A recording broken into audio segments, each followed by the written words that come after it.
Good morning. It is the 17th of June, and I wasn't going to stream this because, as you'll see, there is very little point. But I thought it was worth kind of showing where the game is at, really. And in case anyone comes. So, on a weeknight, a Thursday night, which used to be relatively popular, second most popular night, after Sunday, for many, many years, in Rise of Flight and Flying Circus, we have one person. It's 9 p.m. Eastern, so you would expect you would be seeing a decent bunch of people this evening, but nobody. It's kind of the state of the game. Sundays are still pretty good, I see. I mean, often 45, 50 people on concurrently, I understand, which is amazing, but that's it. And that's timed to be a combination of the European evening, Sunday evening, and the US afternoon, right? Yeah. So you kind of get the best of both Europe and US. The rest of the world sucks, of course, because it's the middle of the night for us. Anyway, I don't know whether FC2 release, new map, the new planes will help give the game a bit of a boost, probably temporarily. I think we've got some ideas, something that we can do, maybe moving away just from flying on Fluke Park in the Wednesday, maybe moving to more event-based, a sort of weekly event, something like what Combat Box does with their Friday night flights and stuff like that. Just doing something different one night a week, the way that Cuban used to do and Rise of Flight. So things like that are a bit of an idea, but it's certainly medium term at the soonest. There's not much to do, is there, really? I think what I'll take a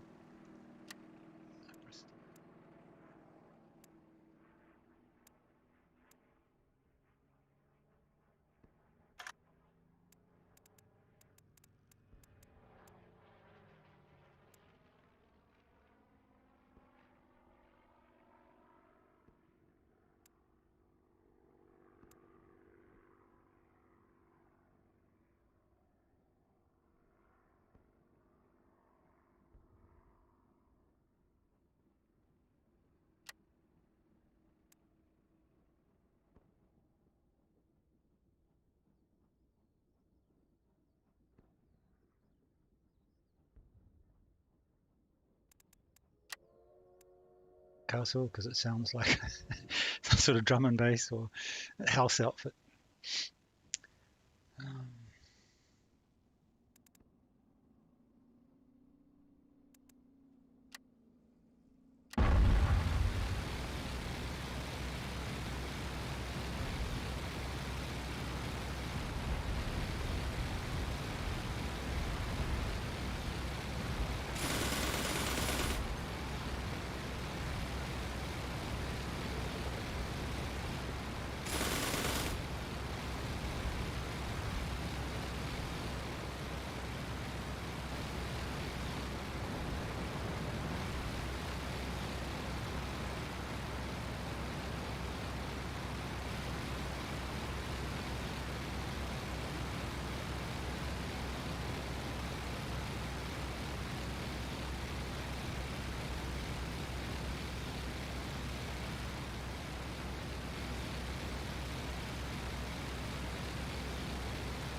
Puppy Lake.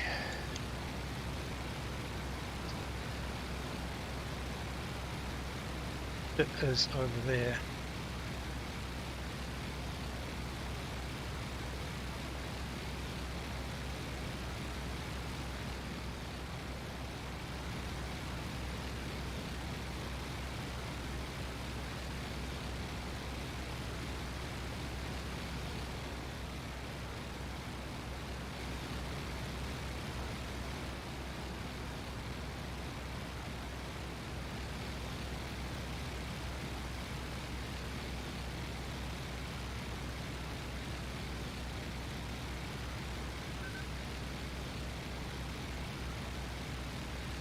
There's the boat over there.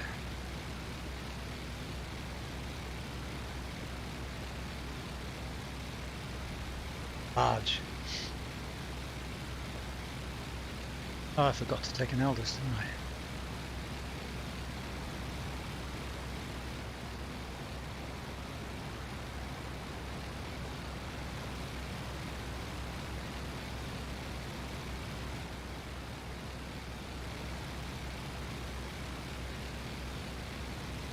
Practice it. Getting in the back seat.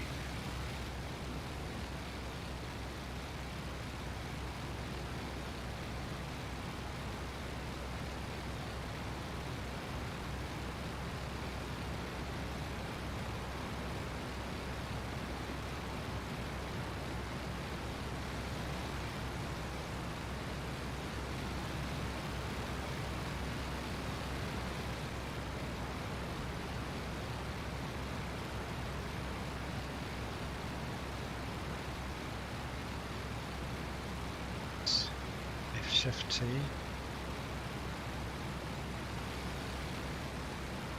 It's nestled on the site, isn't it? Okay.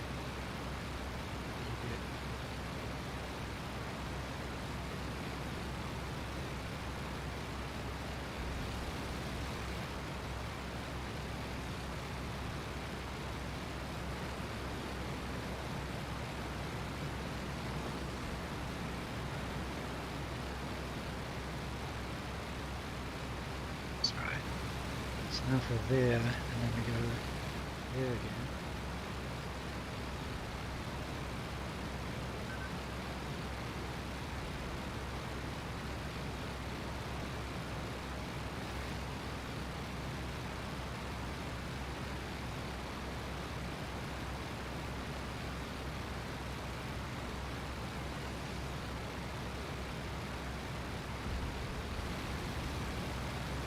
That looks like a bunch of J5s, doesn't it?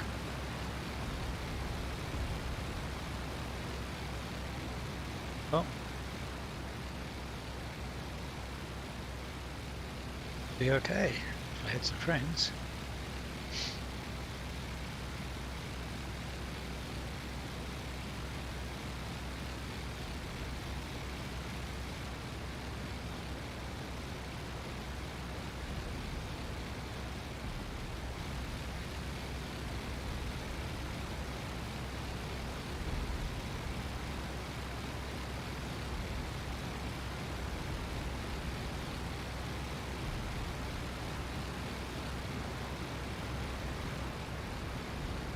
But chasing a few J30s down, I don't mind.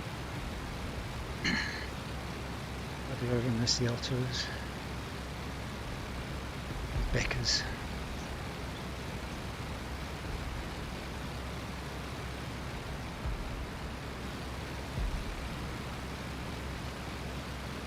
Barge.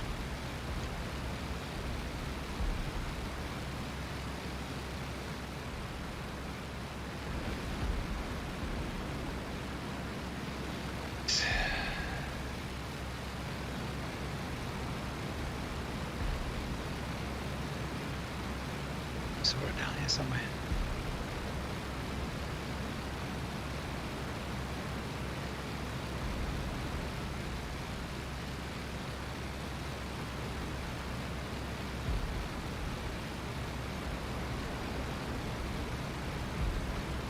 Very.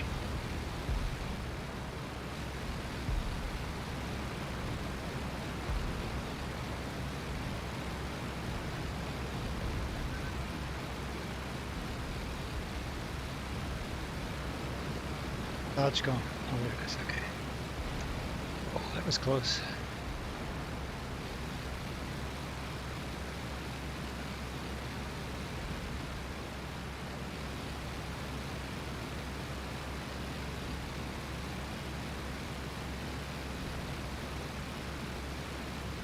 Bombs.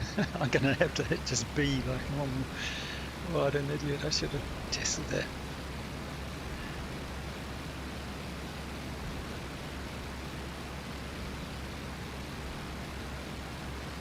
It's firing at me.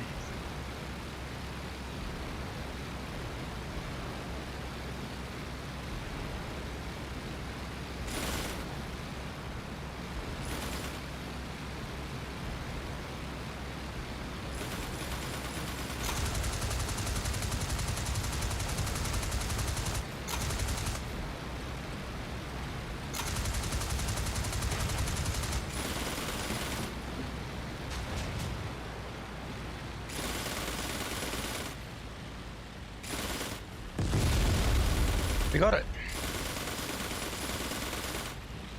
Do indeed have trouble. In the shape of AI Albatross.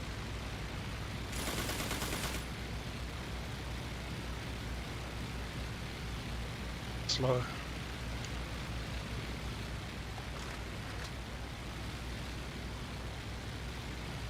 Got the bugger anyway.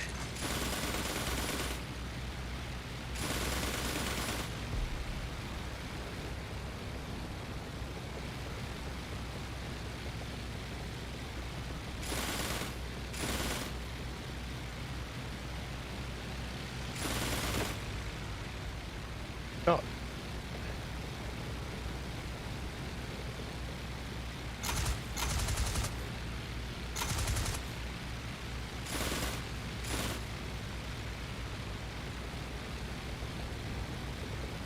Speed.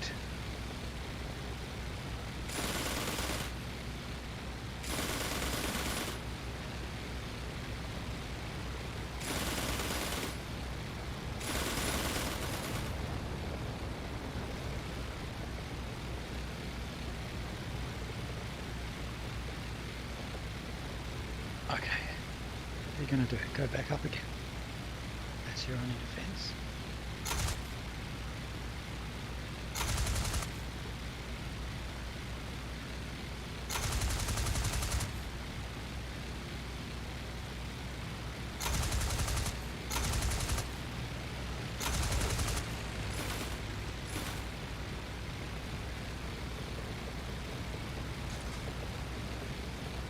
Around, isn't there?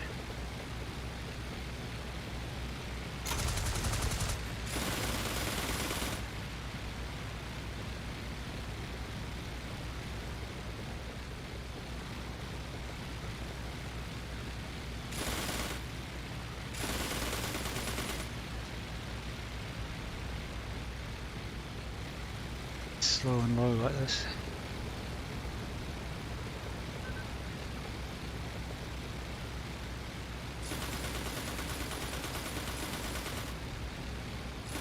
Shooting it.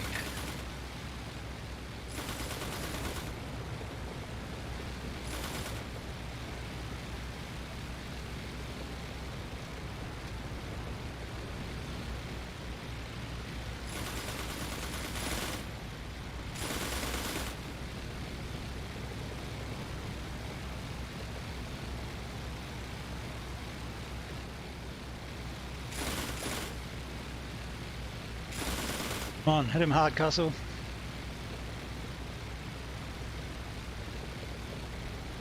Make me groom. Ooh, I don't know about being groom.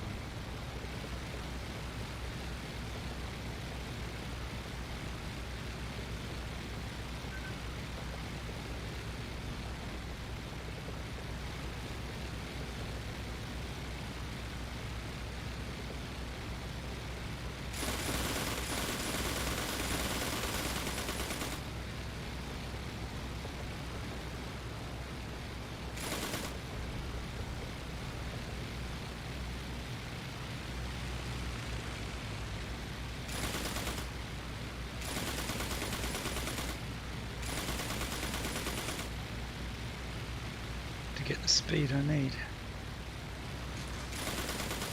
Energy to do this.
Try and run away, he's gonna shoot me. Fine. Get rid of him here.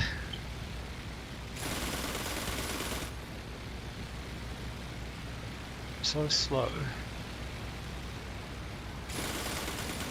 Wonder if it's gonna give me a break.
Balloon flak and huge machine guns are going to be our concern.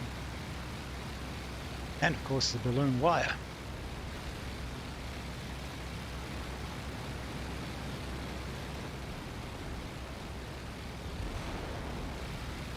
Sounded close, isn't it?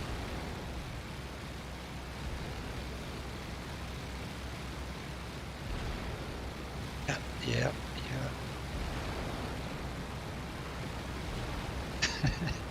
This is not looking good.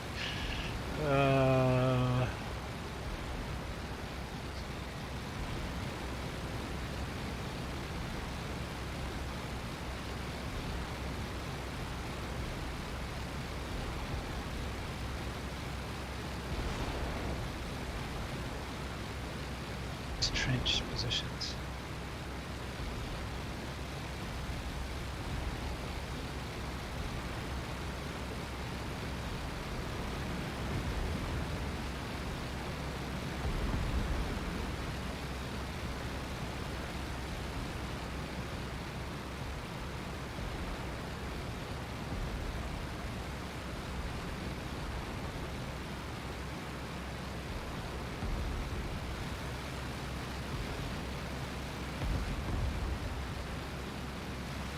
Two after us, it's not bode well.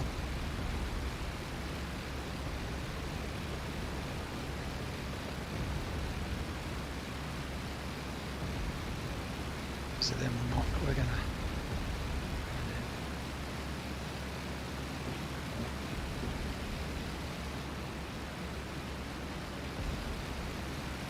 it's like a felts, doesn't it?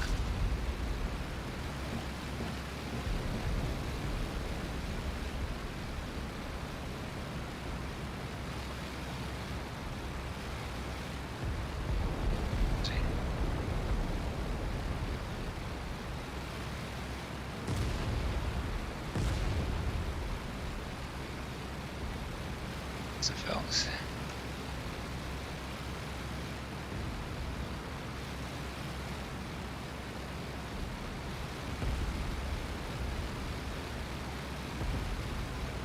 Backseat here.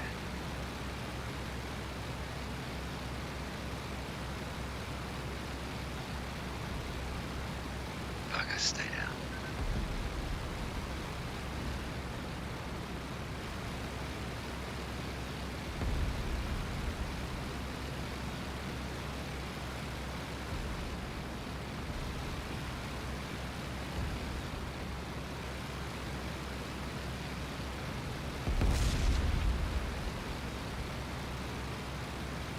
Let's see if I can scare him off.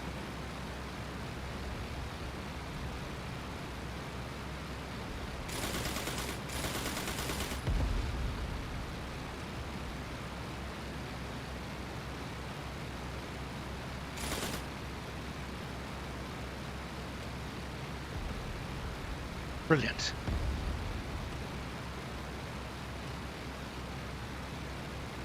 Used it all up, you idiot.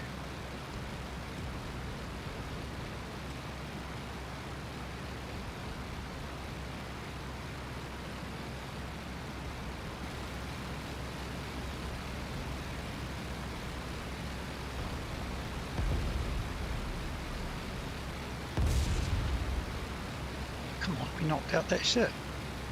Why isn't it giving me the ship? You have to get both of them. Isn't it nice to be able to fly away from him? God, that's got to be annoying for him. Get some height. Now we've dropped all our bombs.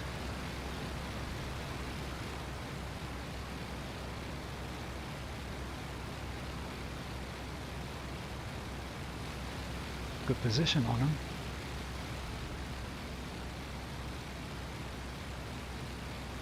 These guys.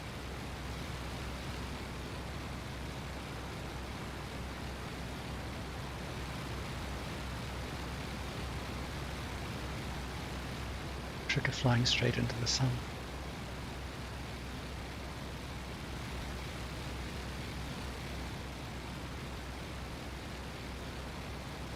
Gaining a bit, isn't he?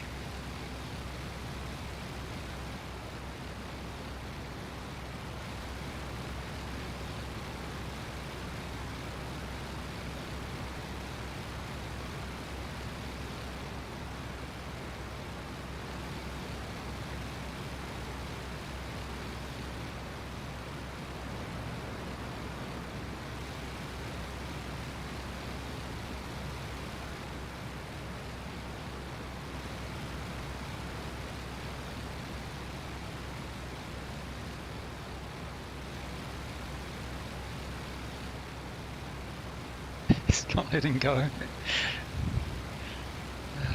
What is our speed?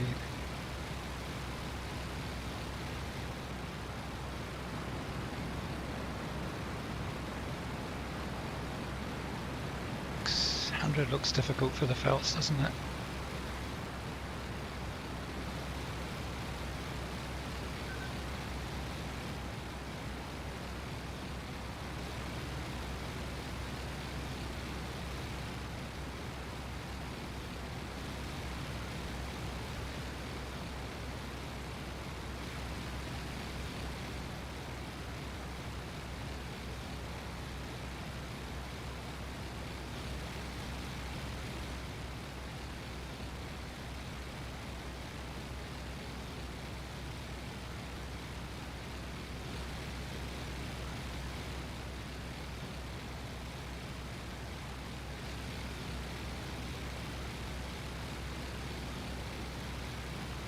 Timing.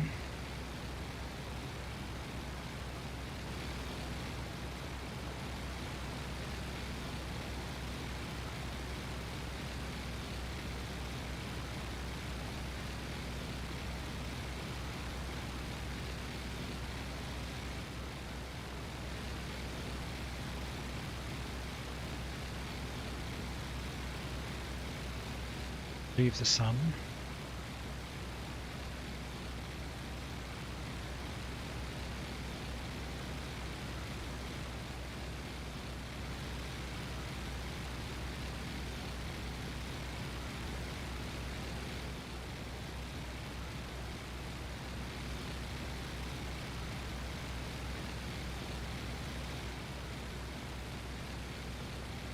It's got to be annoying.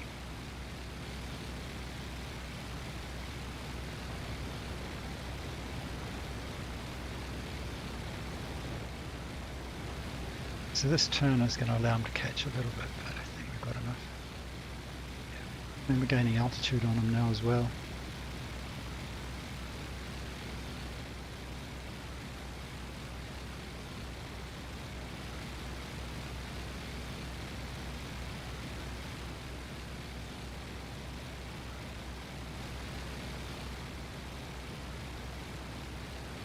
Looks like that won't help.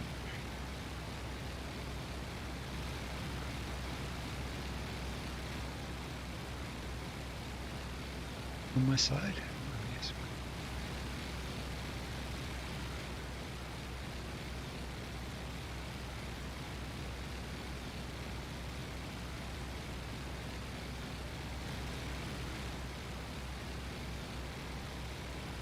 He's zigzagging. Is he picking up flag?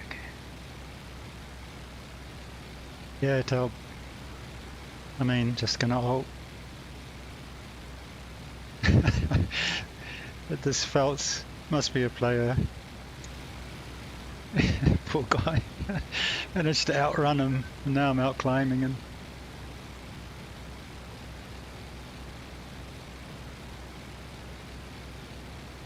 I do like the Bristol there.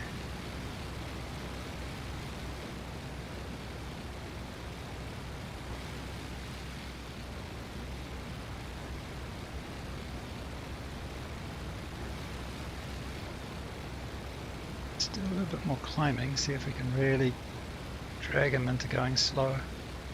He's going to try a shot, isn't he?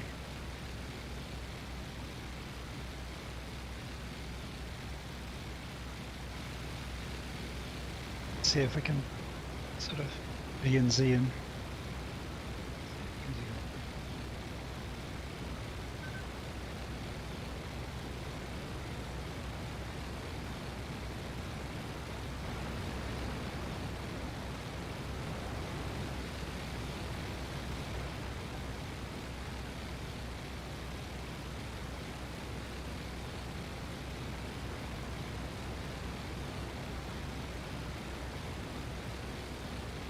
Ah, lost him.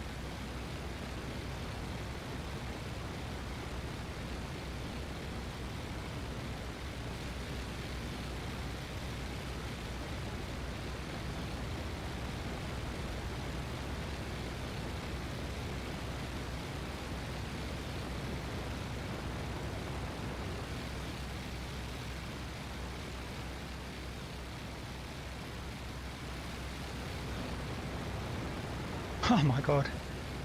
Oh well. That was pretty poor. Where'd he go?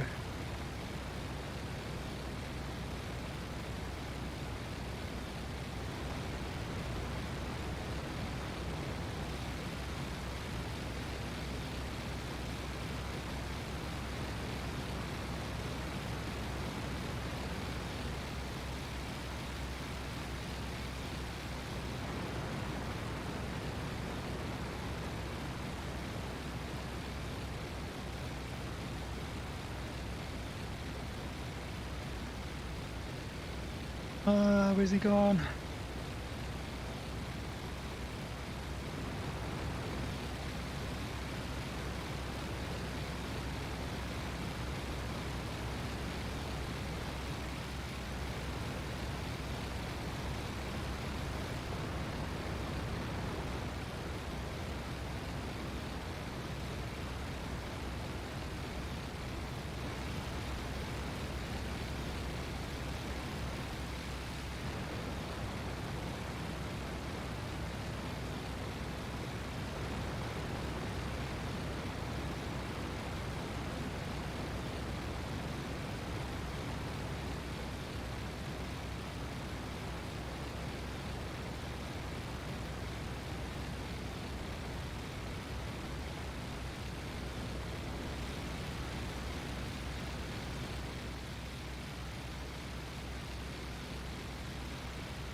All the hard work.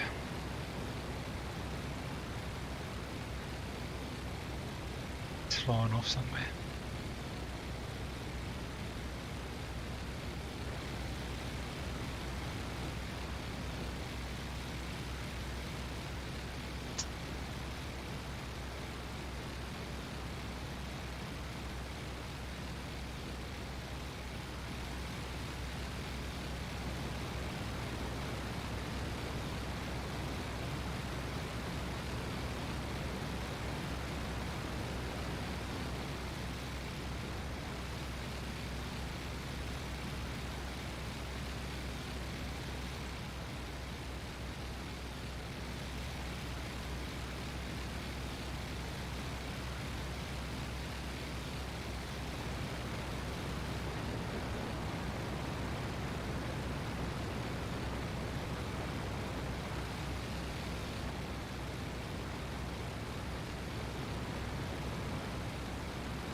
Oh, I should put this thing down. What the hell am I doing? Got no ammo at the back. Where is this? Bethune, isn't it? So where's the nearest Bethune? Brewe. Okay.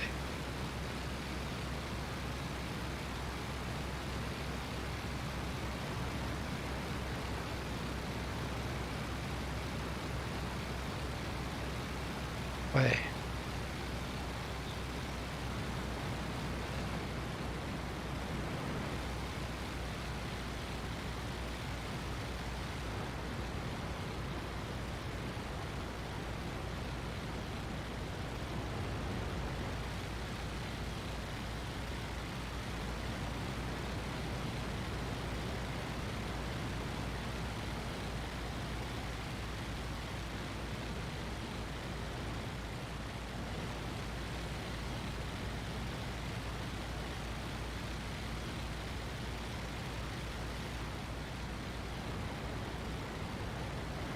You ammunition waster. Shoot at anything.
Is the wind coming?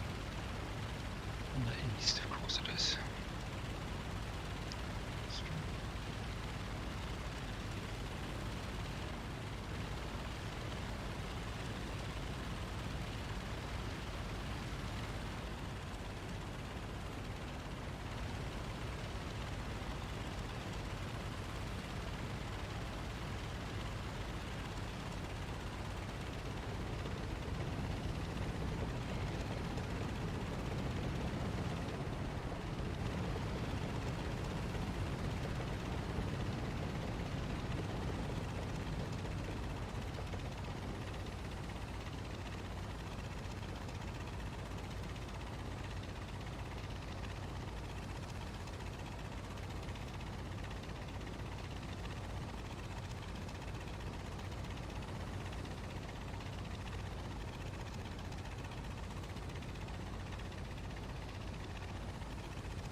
Oh. It's a nice plane to land, isn't it? Noah's down.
This time.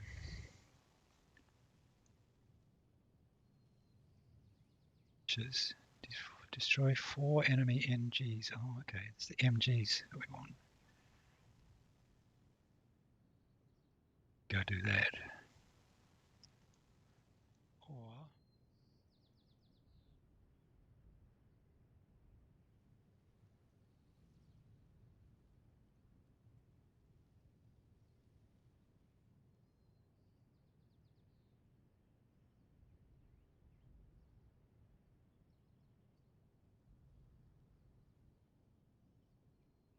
army camp right there. These guys have got a factory there and an army camp. Maybe it's been taken out already. Yeah.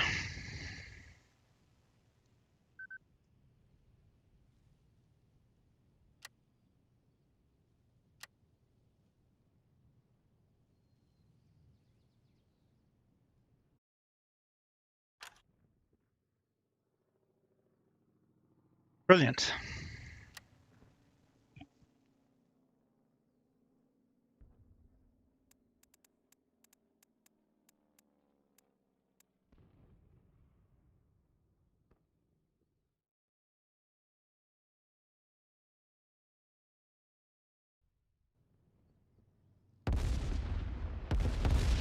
Tell you what, I'm going to do the trenches, and I'll see if then I'll try and get in this bed and see if I can find those J30s and CL2s.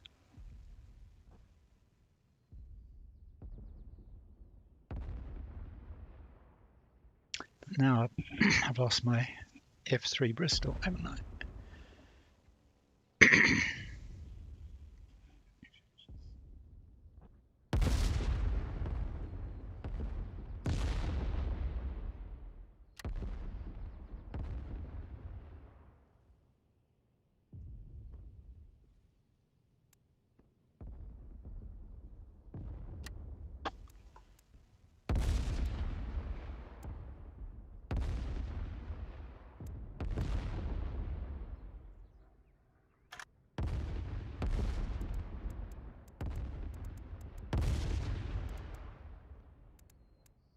Ones. Okay.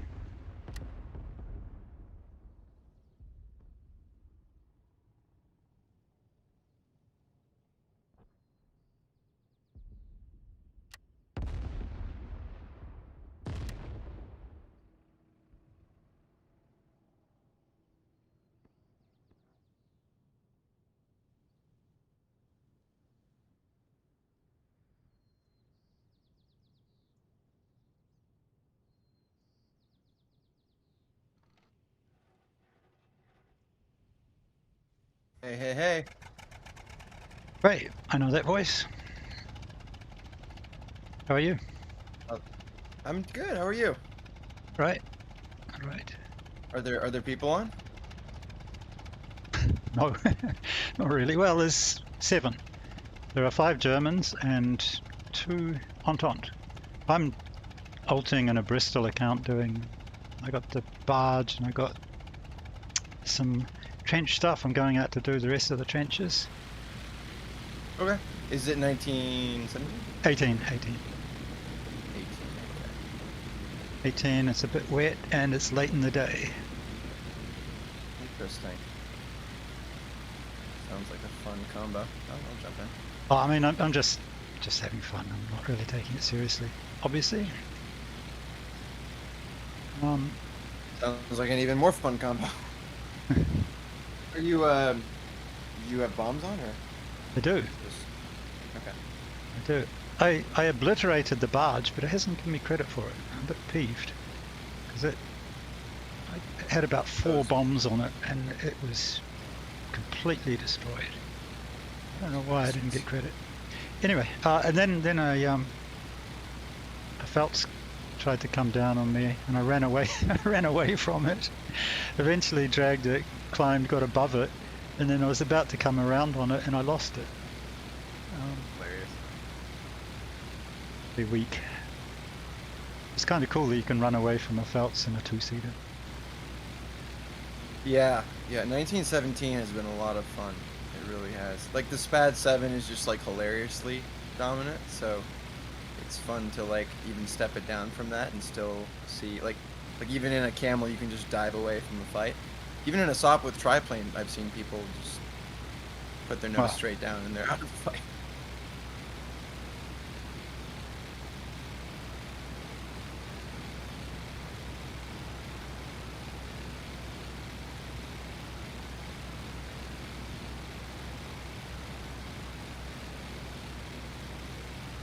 So I've just taken it from Outshell and I'm heading east-northeast.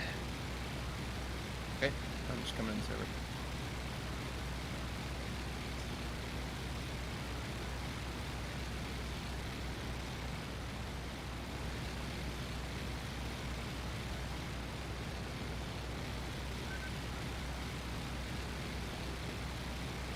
Yeah, I don't seem to have much luck, and whenever I get a chance and go fly, it's always 1918. I think I've had 17 just once since it's been released on Flugpark.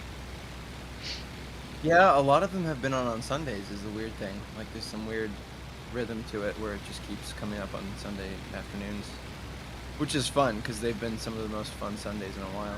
Right, But, right. A decent number. It's a little unfortunate. It's unfortunate that they're not on Thursdays.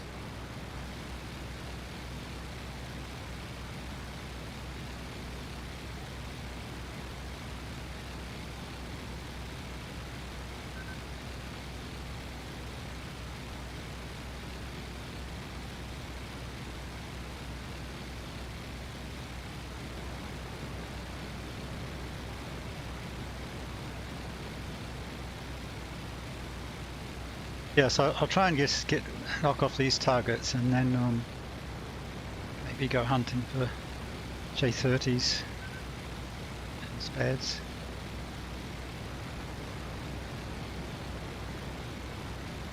Okay, I was just thinking of spawning in at Rouet here. Actually, there's an air start, so I could just... How close are you to the front? I'm approaching Bethune now. Yeah, I'll just grab from the air start and go north. Yeah, just go north.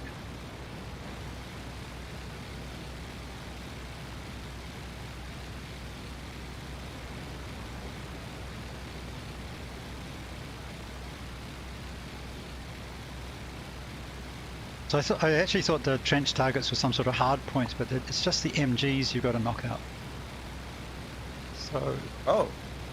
Yeah, I think I've done that like once with Lawson. It's like, who knows these things, right? Yeah. Lawson. Yeah, just Lawson. Yeah, awesome.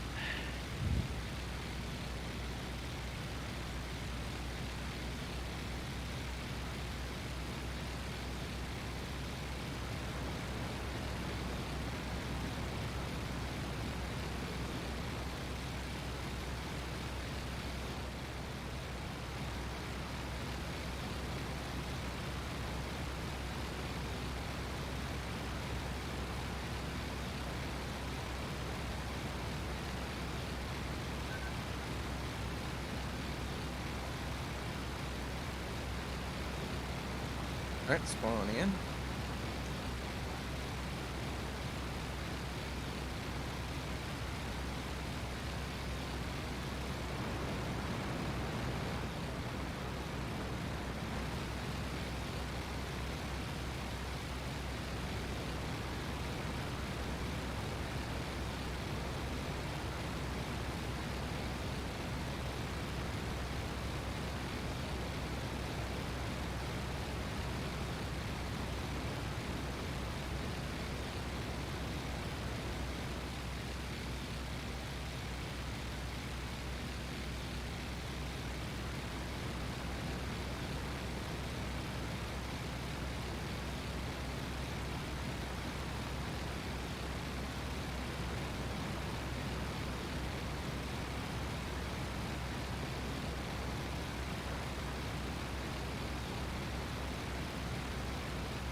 To forests.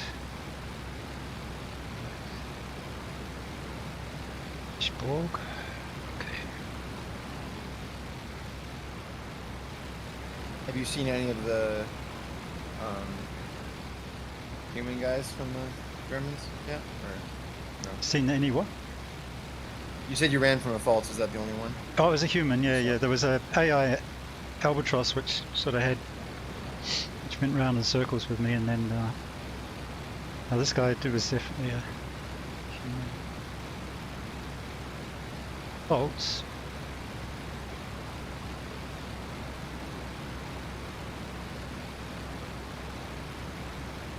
I was so bummed because I did everything right, you know, just the right speed that I could get away, get some distance, then start climbing a little bit, and he couldn't catch up. Then, you know, turn in a wide arcing circle, get above him. He must have made a run for home, and I didn't notice him turn off. Oh no. Because by then we were over our side. So the rope, but no dope. Yeah.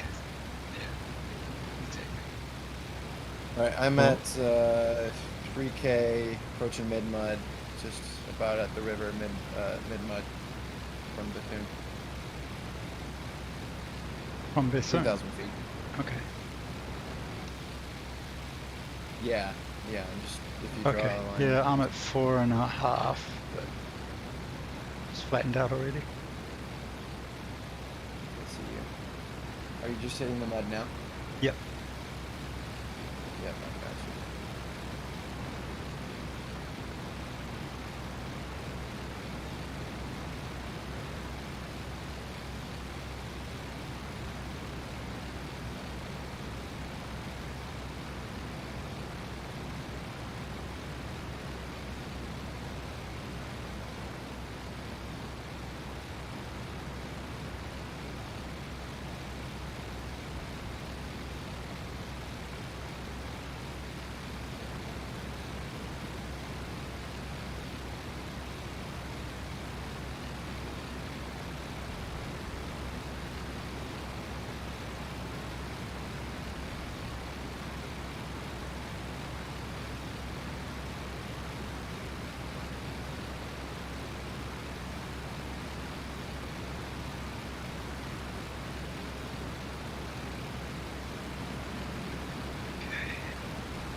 Machine gun at the beginning of those 4 and at the end of the final 4.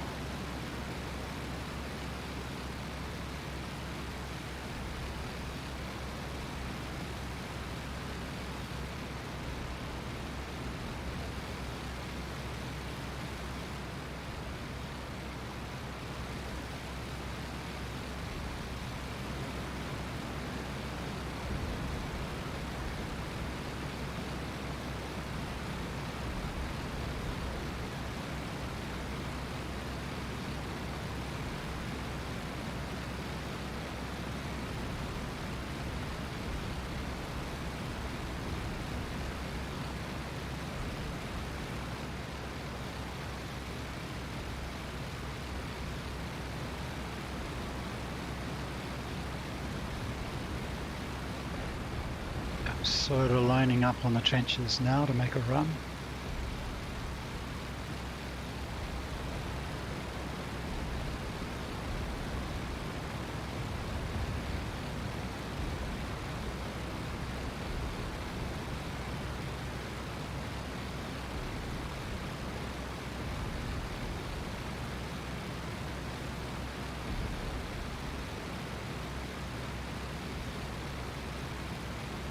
All right. Sorry, I had to step away for a phone call real quick. Do you see me yet? I did see you. I'm taking flak pretty heavily now. Okay, and I'm coming down on the trenches here now. Oh, okay. Actually, I can't. I don't know if I've got my bomb release modeled or not, but anyway. B should do it. Yeah, it will.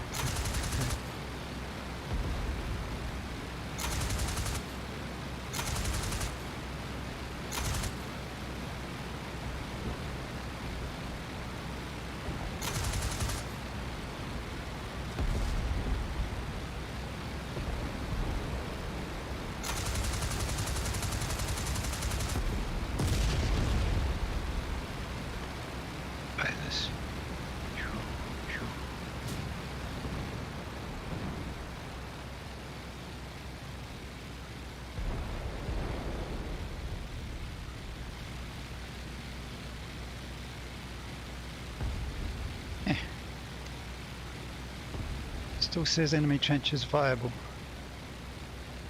Okay, there is a machine gun shooting. Really missed it.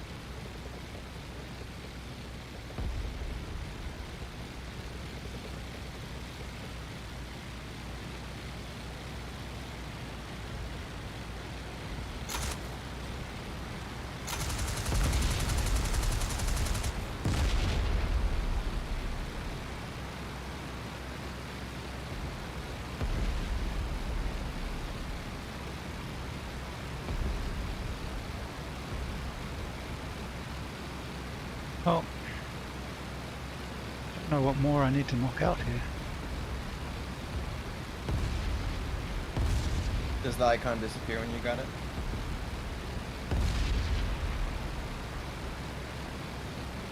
I think it's supposed to. It should do, shouldn't it? Jesus, flak really wants me gone.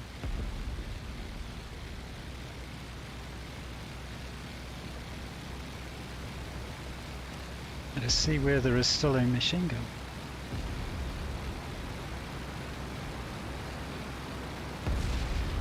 Here maybe.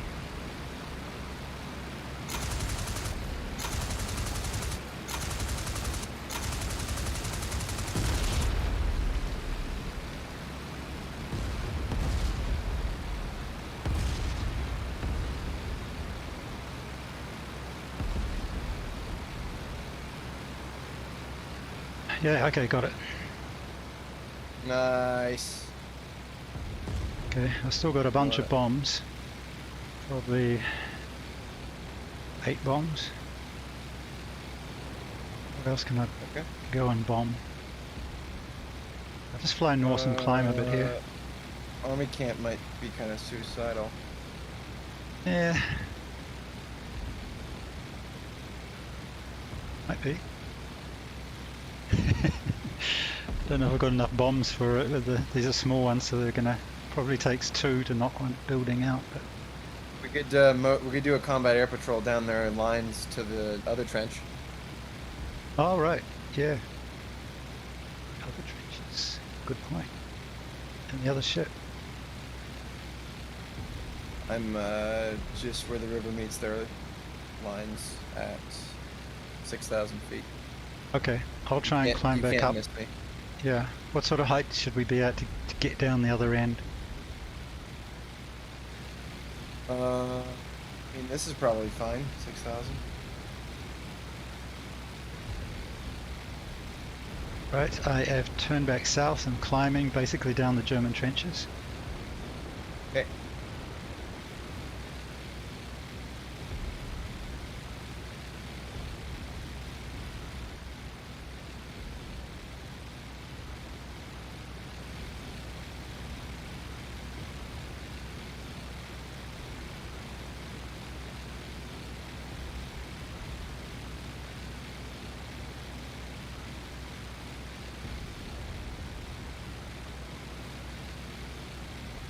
So Wolf and I were teaching we were doing the IFA stuff with Yeah, nice. this guy yesterday who's a 30-year F-16 pilot.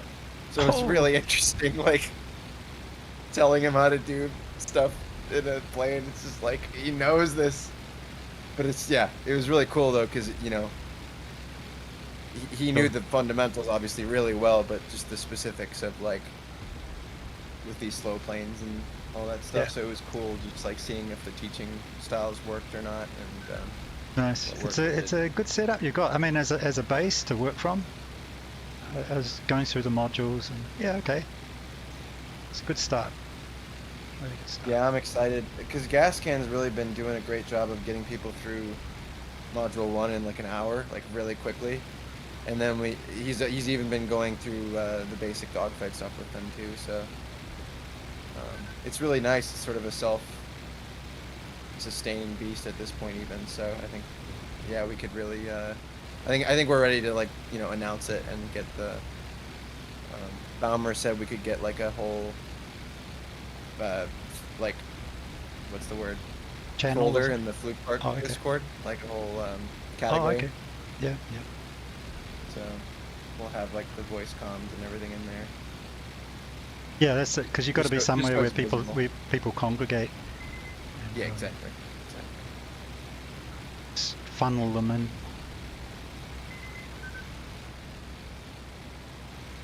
But it's cool because like now before, I mean, I guess I don't know how much I've noticed it before, but like there's people in the Fluke Park Discord all the time that are like, hey, I'm new. Hey guys, how's it going? And before it was just like, hey, what's up? But then now you can just be like, hey, check this Join out. comms, yeah. It's someone did that today, and I just immediately sent them the spiel. Where are you at now? You I am across the still river yet? north of the river. Yeah, still north of the river, but I'm about mid-mud, headed south. At 4,500 feet still, so a little low. I'm Getting just there. south of it. Here's a flare.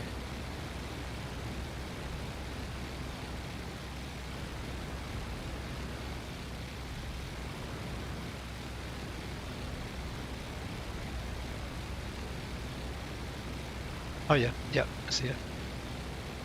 And I see the flag. I think I So see I'm a human little flare as west of well. you, but headed south. Okay. Yeah, I think I and see a north, human obviously. player. I see a human player, I think, anyway, over lens, or just east of lens.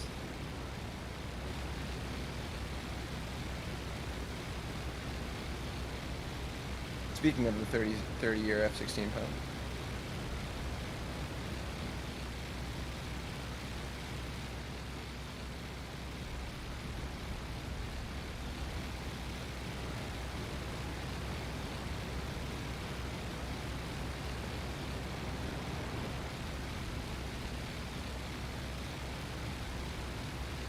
What, Key Rock? Is that him? Yeah, yeah. For the purposes of your stream, I can't, officially confirm or deny it, but maybe. Okay. I forgot.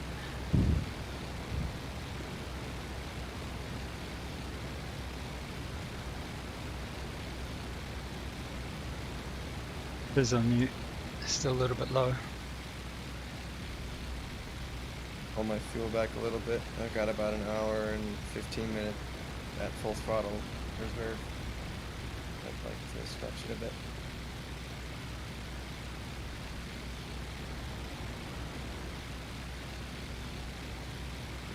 Okay, that contact it does not look like it's AI. It's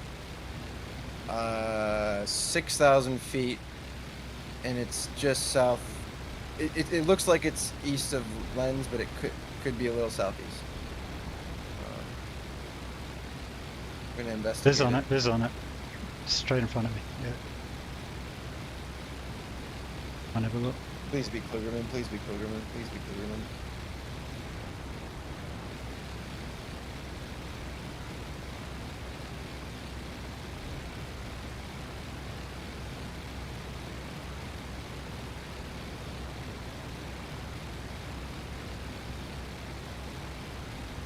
I see two down there. Coming together, maybe firing. Ooh. To the right now. They are at Yeah, this one's 6,000 further. 6,000 feet. This one's further east of them, but now I just caught the glimpse on those two. There's actually 3 of them. I'm gonna turn north.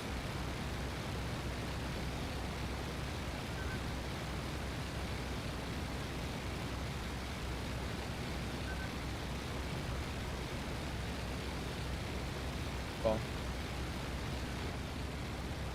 Start looking around. God damn it, those are D7s. Guys are hotting up. Is that you sort of north of Lens getting the flak over their side? Yep. Yep. I see I a think they're plane coming in front towards of you. me. Can you rock your wings? I'm mid-mud. Yep. Headed south. Yep. You got guys closing in on you, I think. Or they're quite close. I do. I'm just gonna keep And this they- up as long as I can to get to you. Well, okay. I'm not going to be able to help that much.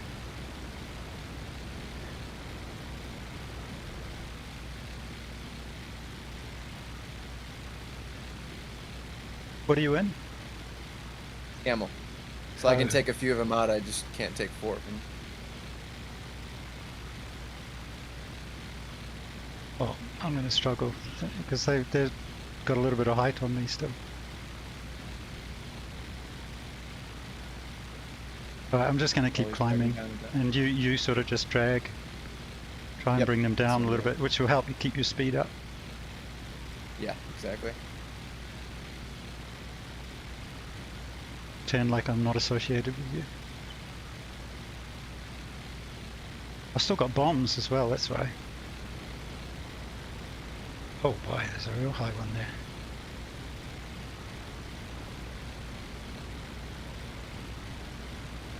This is suicide if I I'm go for kind these of glad guys. they're all in D7s. If one of them was a DR1, this would be a lot harder of a fight for me. Anyway.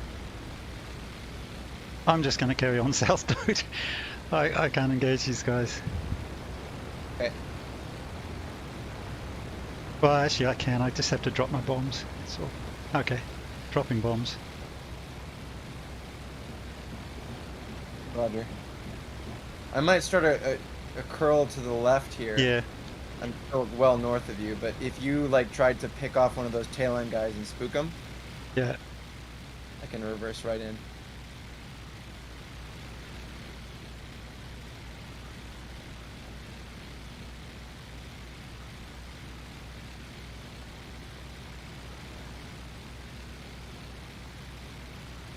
Oh, there's something high. Something very high. Yeah, I saw that. Right over the top of me. It's diving on me. Bye. Yeah, he's diving on me now. I am running.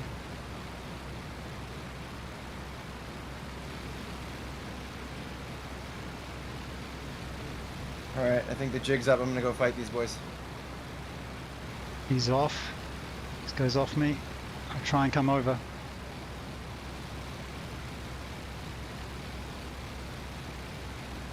Okay, I'm coming, but how many you got there? 2?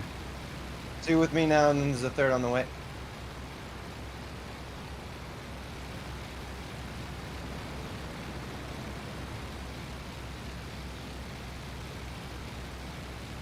Come in. Still south of Puppy Roger. Lake though. Yep, roger. Take your time. There's a 3rd on the way. Chance, buddy, not a chance.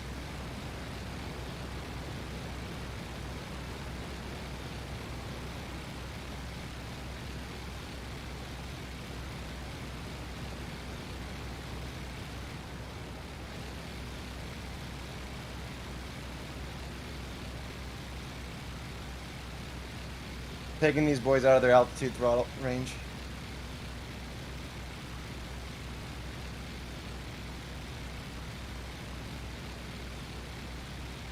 Drag both down. Yep, that's what I'm doing.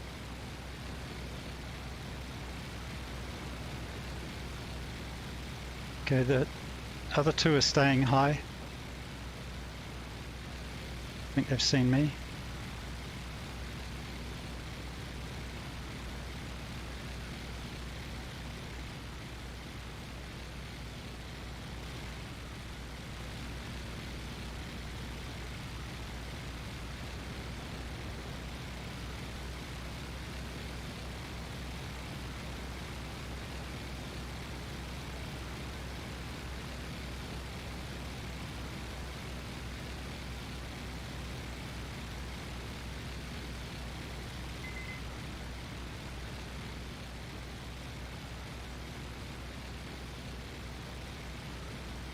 Teamwork is not on point.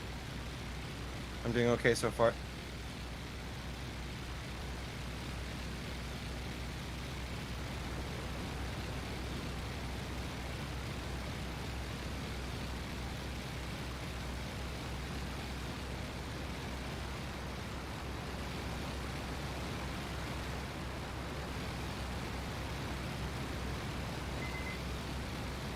Is that a third one?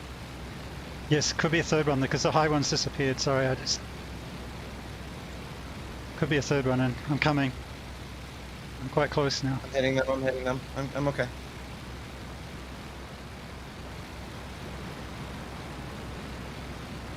So you're quite low now. Okay.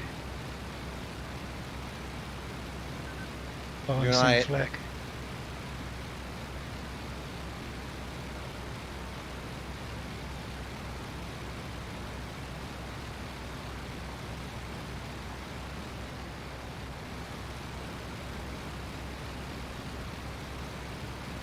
They albatrosses. Yeah, there's an Albie here with me.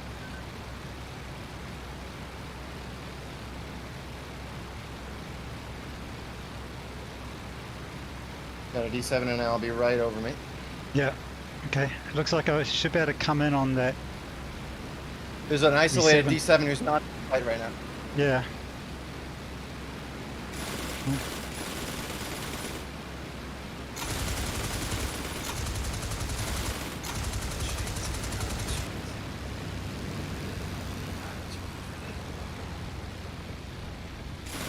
Oh, fuck.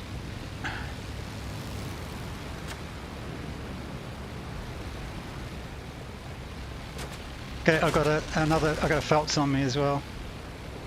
Yeah, roger.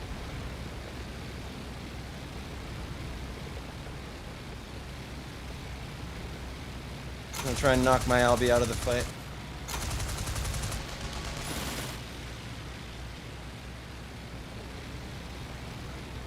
Okay, this guy's doing some nice tactics.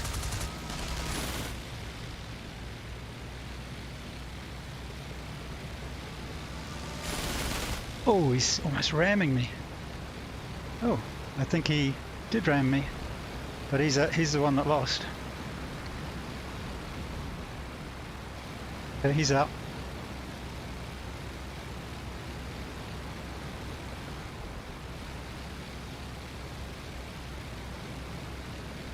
He was way too aggressive on those.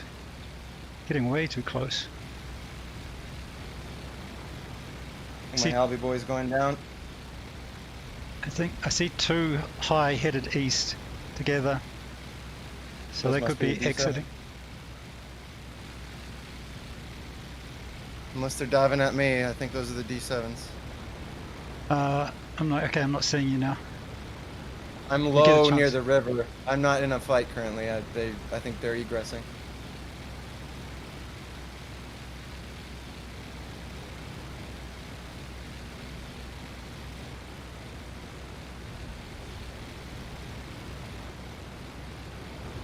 Okay, I'm gonna head north and climb because cloud base we've got one Hun and we've got two at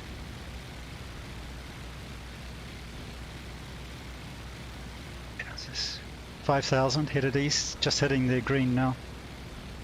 Roger. I'm gonna go for the Albie that's directly below you on the deck because I'm on the deck and I want Okay. him. Oh, you're right, there is one there. I got him smoking. He tried to dive out. I think I injured him pretty badly in a prop hang, so he's trying to leave. That fight was so much fun. But their Good job, strategy man. kind of went to crap. They didn't have any tempo. They should have annihilated both of us.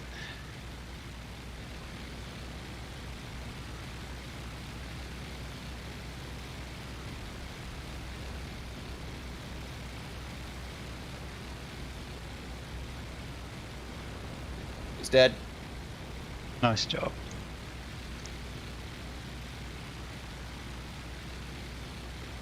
Oh, Klug's on our Not side. bad for government work. Okay, we've got 5v11. You know, it might be time to change the spads. Sure. I mean, I will say that was so, oh my gosh. Those kinds of fights in camels are just so much adrenaline. Sure. Like Yeah. it felt like that DR1 practice the other day Right. with against you guys in the sevens. But these guys just did not like it was an easier version of that because they would like do the bounce and you'd have complete sight picture on both of them and they'd be in totally different directions. No one else is coming in, you know. So Yeah. it was a little bit more manageable but similar. We could switch to spads. I'd be down for a sortie. Evan Hans. Yeah.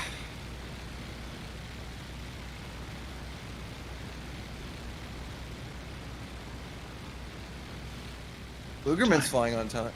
Yeah. Good man.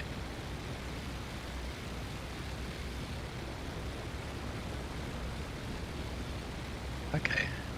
Still got a high guy up here just north of the river, basically over their balloon, their northern balloon. I guess you're on the deck, are you?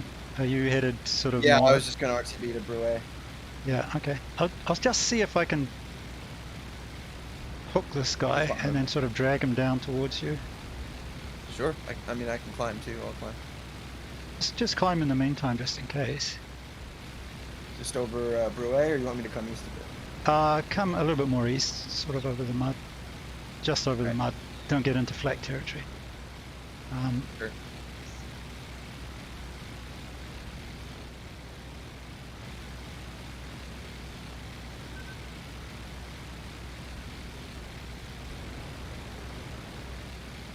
I'm gonna start getting flak soon. He must see me.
Where's he go?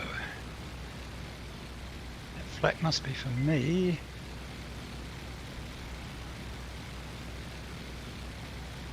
He's gone more east, but he's still high. Strange. Alright, forget this. I'm gonna land out.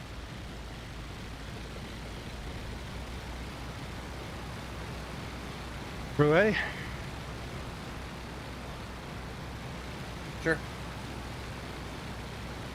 He's just running away from me, basically, even though he had height and everything.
Bet there was Von Hammer in the Phelps. It just seemed like the way he flew. Very aggressive.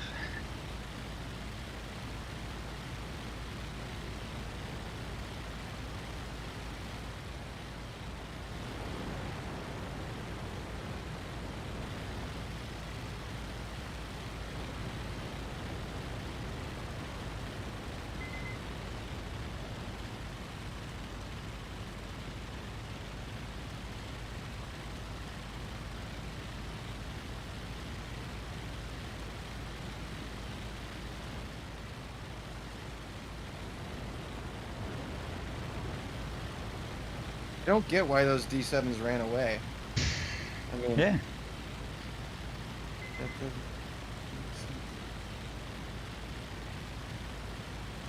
Oh, maybe Hess was in a D7. Doesn't matter.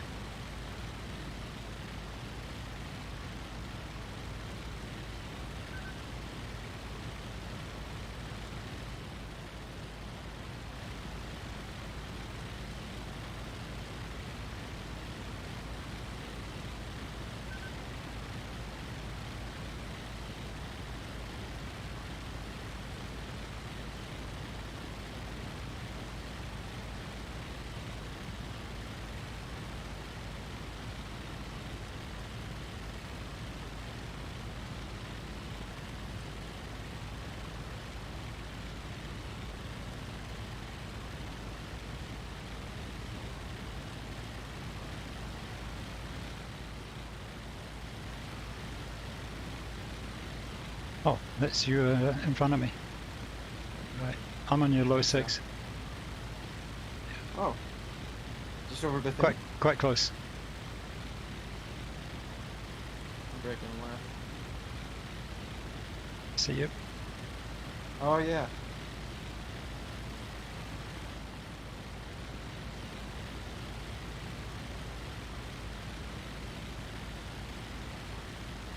Uh,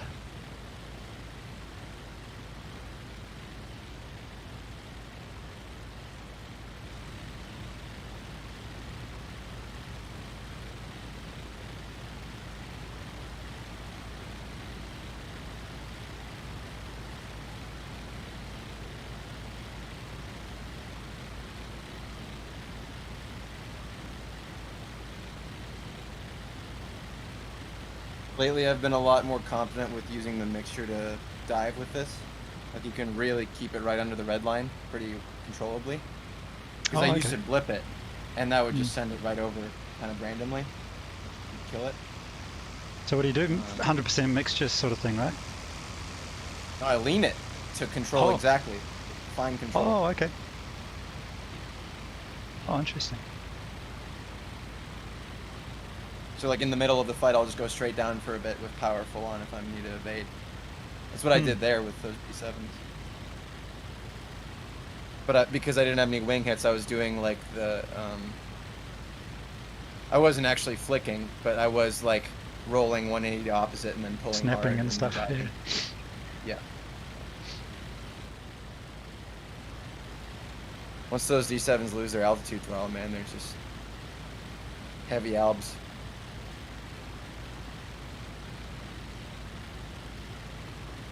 Yeah, it's, and speed, once they lose a bit of speed as well, right? And they're down low, become a lot more normal. I filmed that, so I might upload it. And still hang though.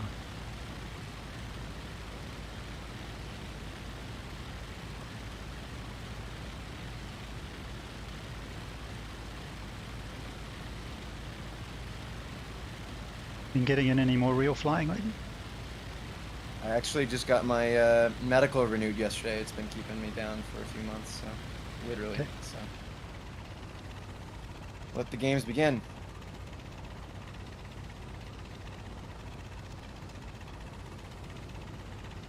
It was pretty annoying. Right. I was right in the middle of my IFR rating. That happens, so now I can complete that.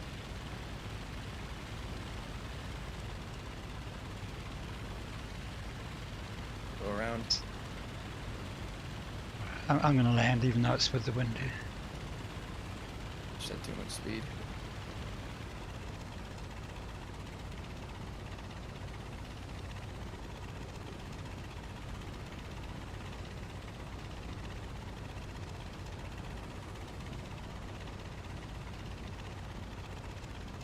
Fine, I'm about to touch down here.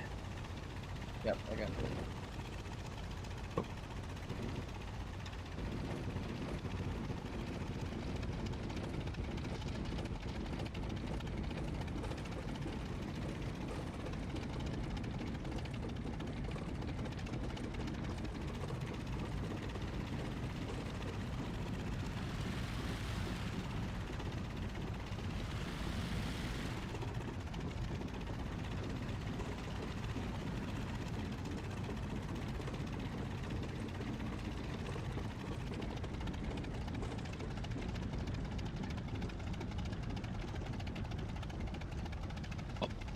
brakes.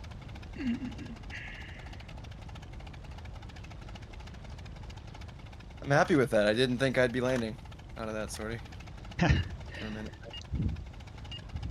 Those high ones were the ones that. Those high ones were the ones that sort of scared me. Sort of keeping those because they were sort of looked like they were closing in on me as I was closing in on you. They were coming over slightly higher than me, but then they buggered off. One went down, but the rest buggered off. Hmm. Very odd. Okay, back in a sec, yeah. Yep.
Oh, you exit? I was gonna jump in with Spad or with my main. Is Oh, that okay. or Yeah, yeah.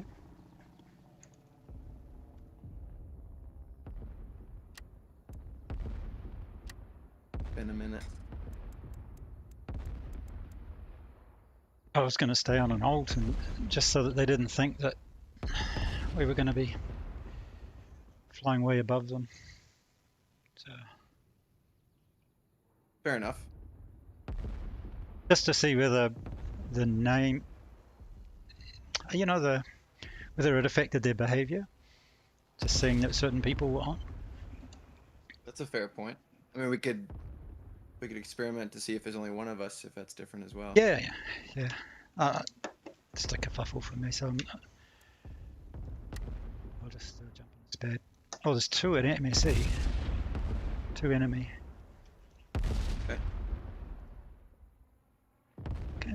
Okay, so I guess we better take off from Bruet.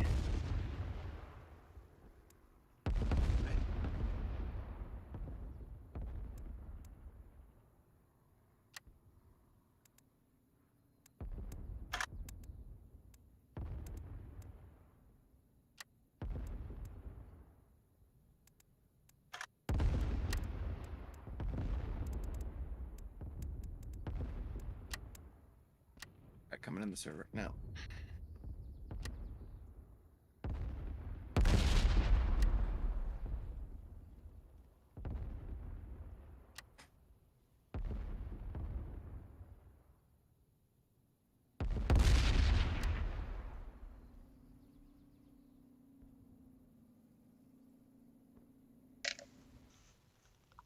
All right, Brewer. Good old Spad.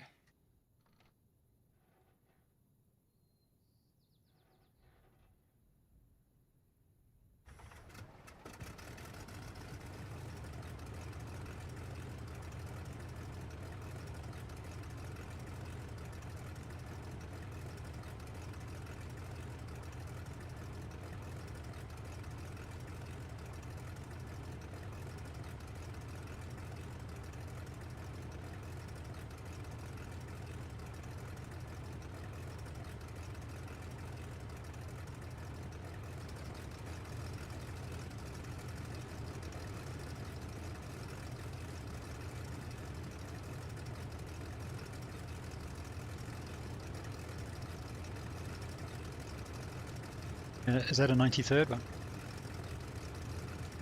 It's the old Olive Mobile. Oh, of course, yeah. Nice.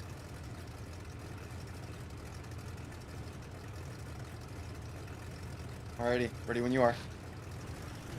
Rolling.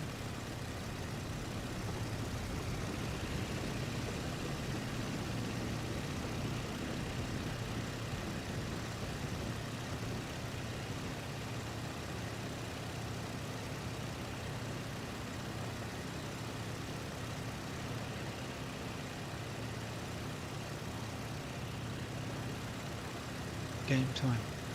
8 o'clock. 8 p.m. What's that? 8 p.m. game time. Oh, wow. Nice summer day. Pretty accurate.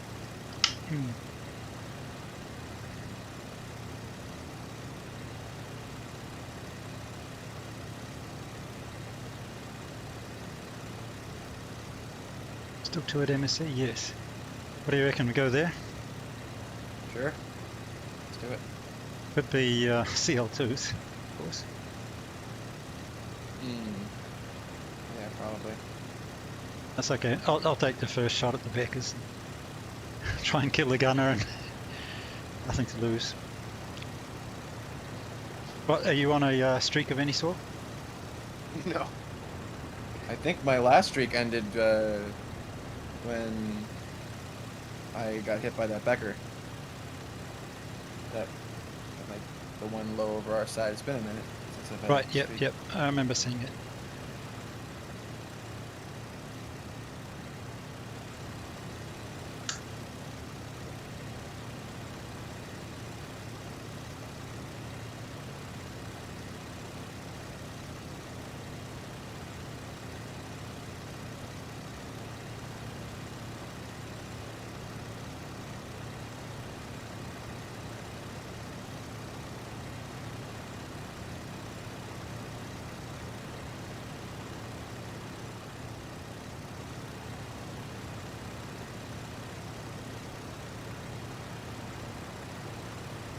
Contacts. Although, is that AI area? No, that's more MSE area. Wait, where are the contacts? 10? At my 11 o'clock. Okay, Slightly yeah, higher, co-out high. Definitely, yeah. Feeling.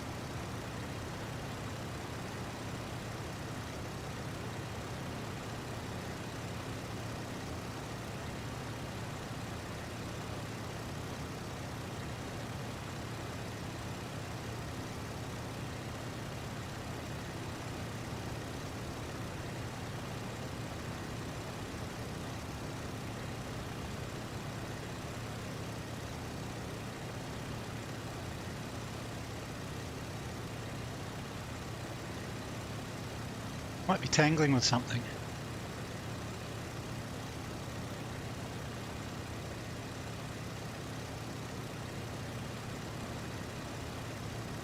Looks like they've lost a bit of altitude. Oh yes. Next training, you're on DFW duty, seeing as you like it so much. I don't know about liked it so much, but had fun, yeah, definitely. Poor SE5. I thought it was flak. Then I had to sort of rewind, look at it again on spec'd out stream. That was me flying and gunning. I had all those DR1s behind me. I just pulled my nose up, and I was the first one who started the dogfight. I was just prop hanging one of the SE5s. We went over trying to make him think we were like bombing something. I was bombing something, but nope.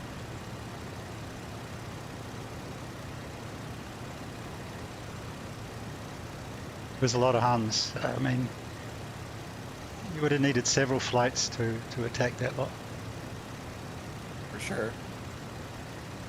Yeah, I jumped over because it was pretty stacked at that point. Figured they could use the hand. Maybe. I mean, it might have been when you started out. It was stacked the other way by the time you got over the lines. It's the stream, or the spec'd out video. Oh. Have you seen yeah, it? I stopped paying attention probably after I took off. No, it looked good. It's great to see planes just flying together in large formations. I just wish more people would do it. Yeah, it's scary it was a being change on in the other that end of it. Earlier in that day, we had this really killer dogfight over one of the German airfields. There was me, Wolf, Nilo, all in camels, and Klugerman, and Gardamus. We were all in camels. And we fought like 6 DR-1s and a Pfalz right over their airfield. Huh. And then a few of us died, and we had to like fight our way back home. It was so intense.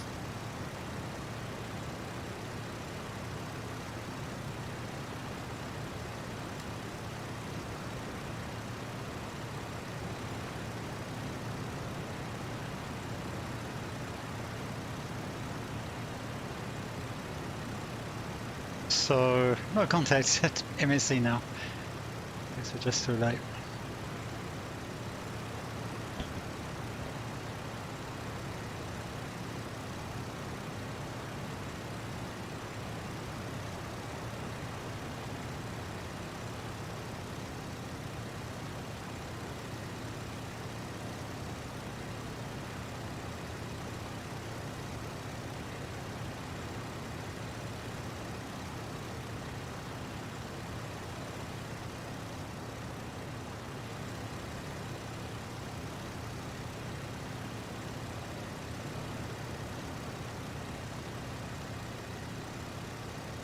Have you seen Cuban on Discord at all? Has he ever been on Fluke Park Discord? Cuban Apache? A very long time. I mean, he was for the campaign. Is the last time I can remember. Oh, okay. Maybe Just trying to figure out how can I find his Discord name and send him a message. He is on Fluke Park Discord, yeah. It's either Cuban or it might be Apache 27, but he's on. Okay.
Looks like nothing here.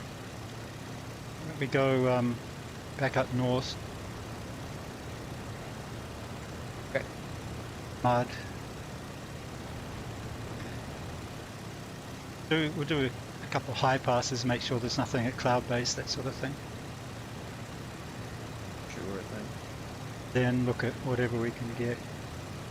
That's lower.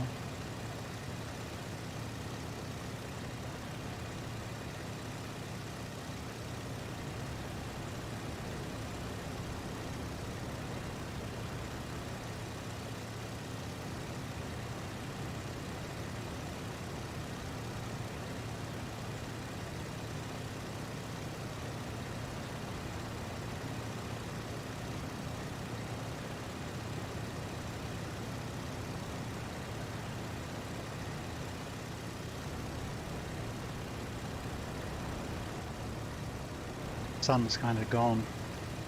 Ah, contact. My 11. Co-out, maybe slightly higher. Roger. Traveling north, so it's going right to left up the German lines. Okay. Coming left on an intercept. We'll probably have to end up bracketing him. Roger. Where's he to you after you rolled up? 1 o'clock. 1 o'clock. Okay. Co-op. I've got a slight Tally, I climb got on. 2. Oh, really? Tally 2 just above the cloud. 1 o'clock. Oh, yeah. Well, there's one just below the cloud. Okay. It's below them. In front, yeah. In front of them and below the cloud. Same. Oh, okay, this is... Okay. We got to get it. The high ones are obviously the threat. Yep. Setting speed for 120. Okay. I'm headed more north now. Okay. Good spot on those guys.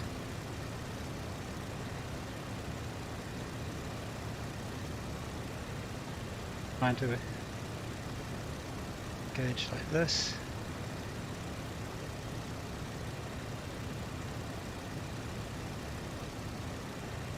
Seen us by now.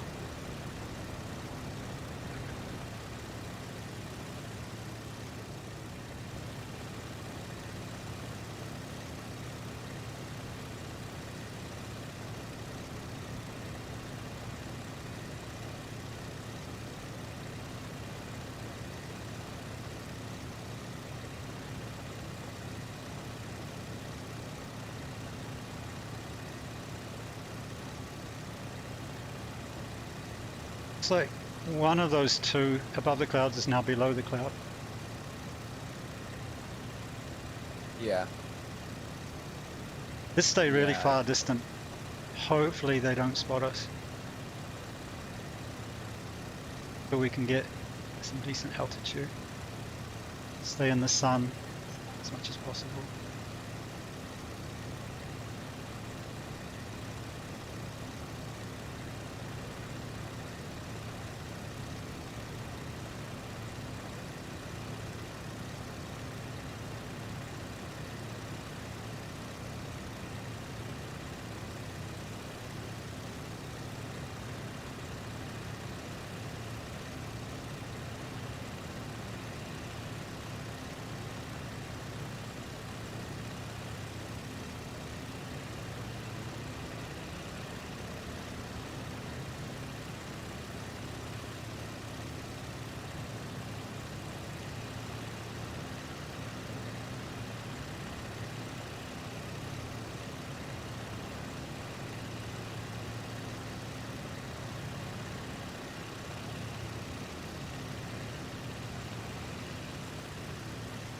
Just come left. An idea to use this cloud as cover. Sure. Trying to go into this cloud. It's so pretty out right now. Very scenic backdrop for a dogfight. So we'll lose sight of them for a while, but hopefully it'll break contact. Okay. You want to climb through the cloud then? Yeah, I'm just gonna climb here in this What heading are you southwesterly setting? direction. What's your heading? Just Southwester. 225? Yep. 220. 225. Trying to hold it.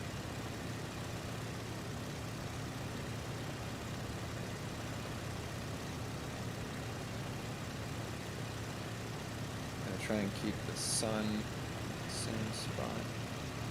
Coming under me should be okay though. Oh yeah, tally. Oh, it's not that big of cloud. Cool. Yeah, we've got some clear air here. Swing south a little bit more.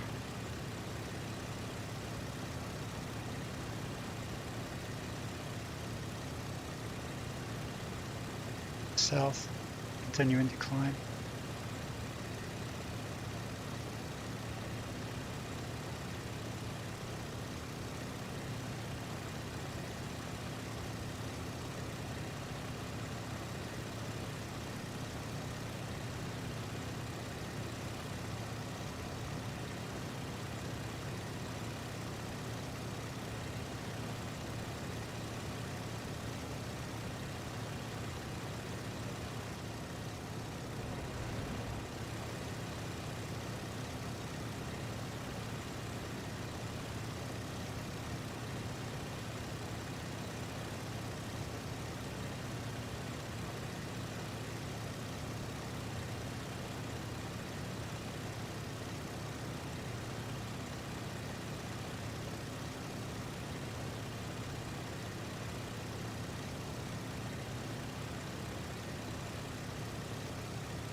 just boggles my mind that they had to do this in real life and like they'd be battling stick forces with no trim, you know, climbing up to these altitudes for hours. It's ridiculous. Real cold, eh? Real, you know, freezing cold to deal with. Yeah, yeah. And these were hard guys, you know. They were. It's not like they grew up with it, you know, central heating and city apartments. Yep, that's very true.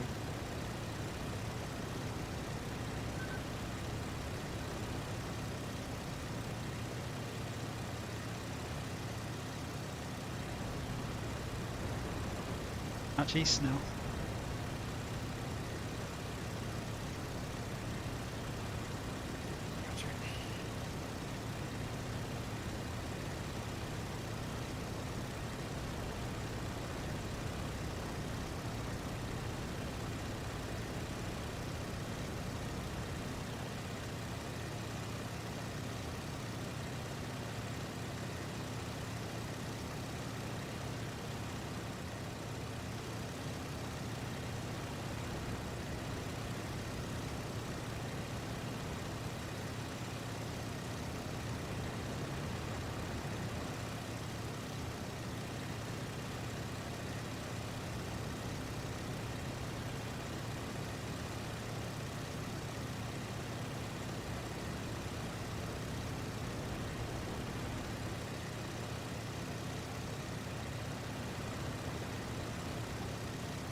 Theory, if they have continued at the height and then swung back south, they should be somewhere off our 10 or 11. But of course they could have engaged something in the meantime. Yeah.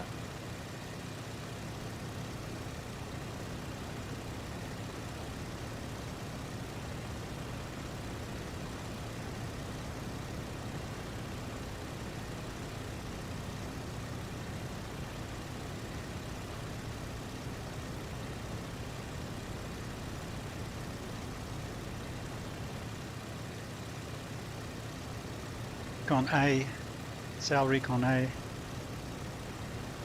Perhaps they got attracted by that.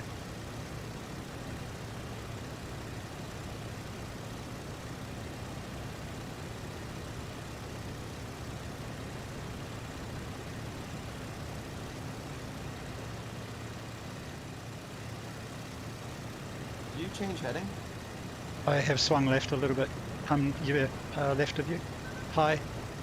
Very close, quite close. Oh. I'm headed 40 degrees. Yeah, I got you. Sorry, I should have told you.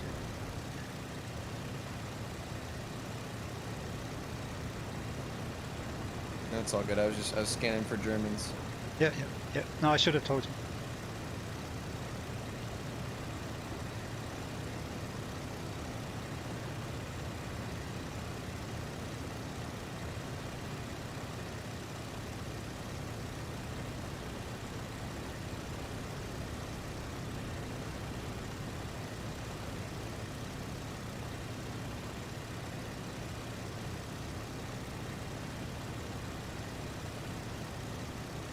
I need to clean my screen.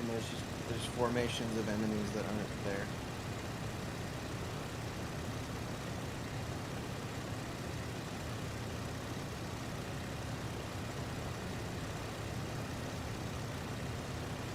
I've come left again to get my engine out of the... You over Fine. MSE. We're over MSE. I've come left again, separating a bit. Okay. Yeah, there are. Let's just have a good look for these high guys first. Yeah. Sounds good. Keep an eye out back there as well. See anything above us, so I'm just flattened out. I do actually see flak at our 6 o'clock low. It's only about 1,000 meters below us. Oh. Maybe two. By that cloud, the kind of Balloon puffy is cloud at there. 5:30. Is that not smoke from the city? No, there's some flak there. Just north of the airfield, it looks like. Just north. Swinging around in a large circle looking. Okay. It's actually just above the city if you look at it now. Just above the field, actually. They must be bombing it. See the flag. Tally on Yeah. Tally on the contact. It's streaming. It's just visually between the field and the city, and it's about to hit that like puffy cloud. It's now Yeah, behind it. Viz on it. Okay, let's go and get him, mate. Let's do it.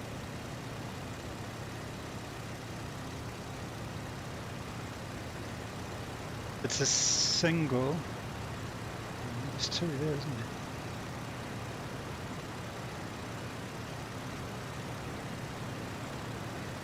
I wonder if these are the same two. They just switched west and flew right under us. Yeah, could have. Still Viz on it. Negative looking. Yep, I do. If you look where the flak is, he's going southwest. There's two of them. I see both, and they're both streaming. They're almost converged now in formation. I'm pointing right at them. See the flag. Are we gonna have? It's below the cloud, right? We're gonna have to go below the cloud. Yeah. I think so.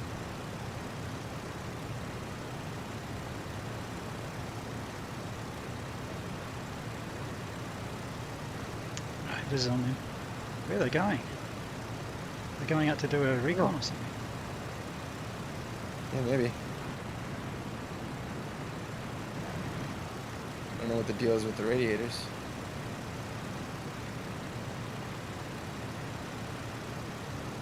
Look like noobs.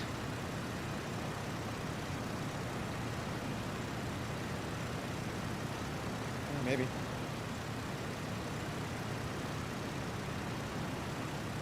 Do you blow the cloud? Just about. Yeah, I'm above you still. Oh, I see gunfire there. Yep, Viz on the gunfire. Something bounced them. Zoomed up. Back down on him. It's probably Klugerman. Got a camel here as well. Tele 1 camel. Is that in front of us diving down? Or is that you? Yeah, yeah. Where's the second Hun? I lost his.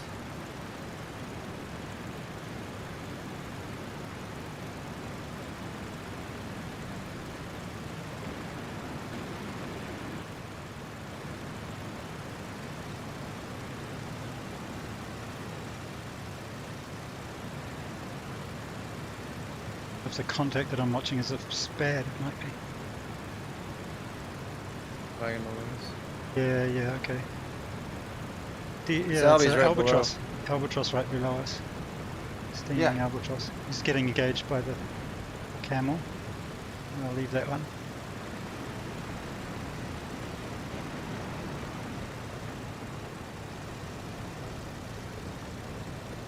Where's his buddy?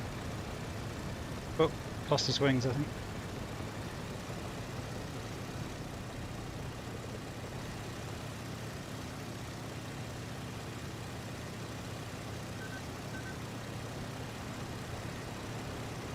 Both down? Damn it.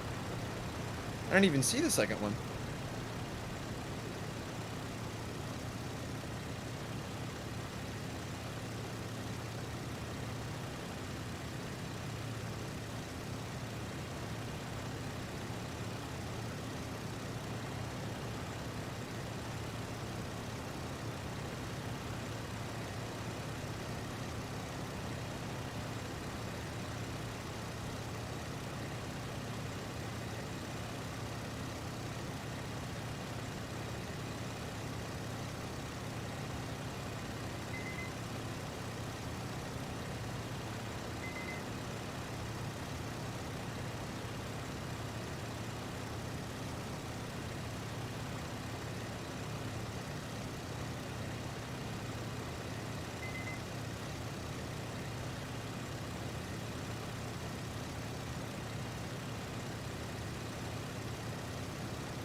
guess they were newbies.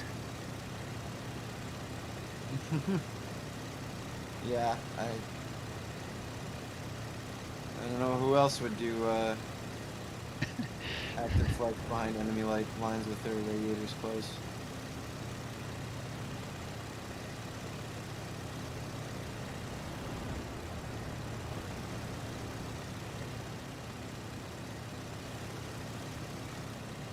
And you're F-16 pilot.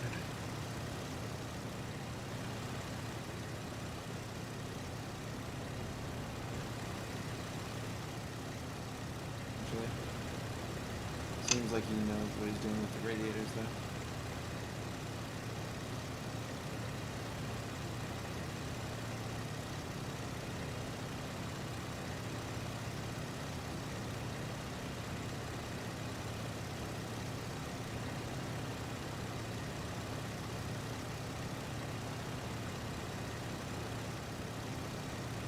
So I'm going to suggest that not the same two. I can't believe that two noobs who would have their radiators wide closed would be flying above the clouds. Yeah, agreed. At first, I thought they got hit because I don't know why two of them would.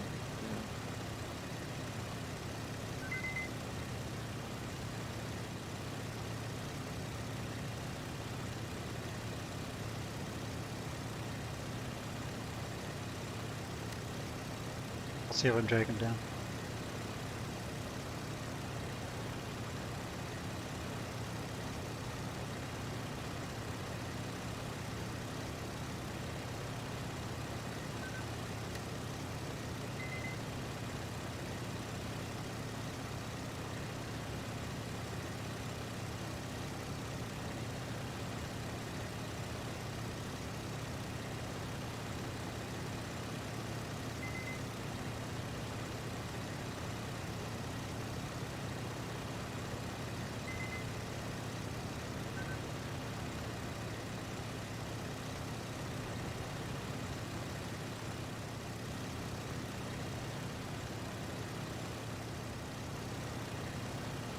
Got it.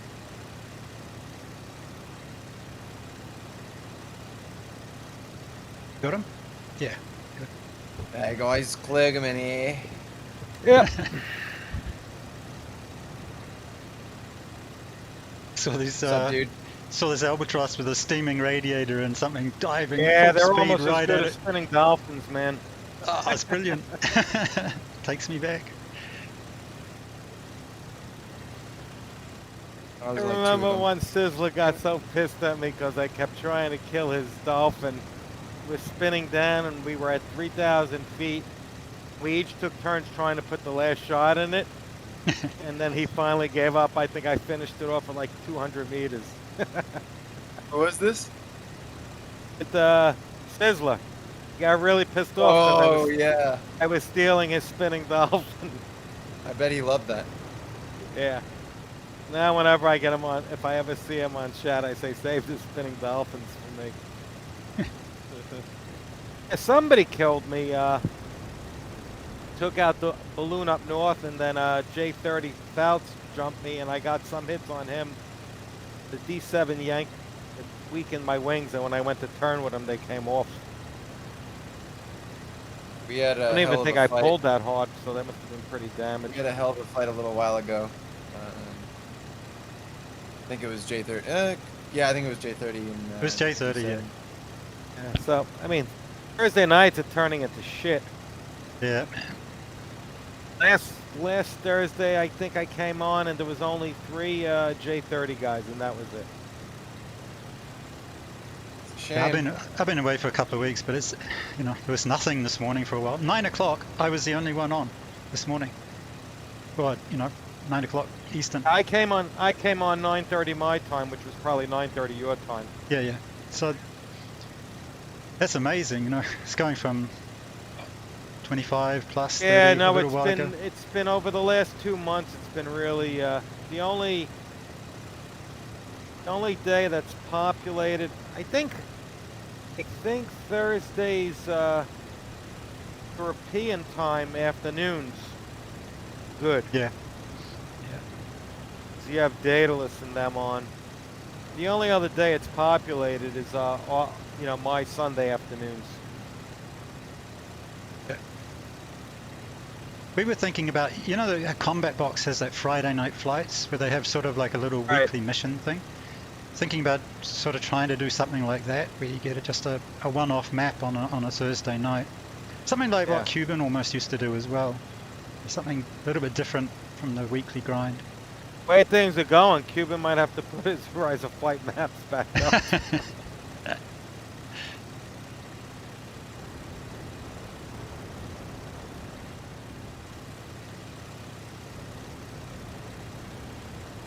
Oh, look at those God rays.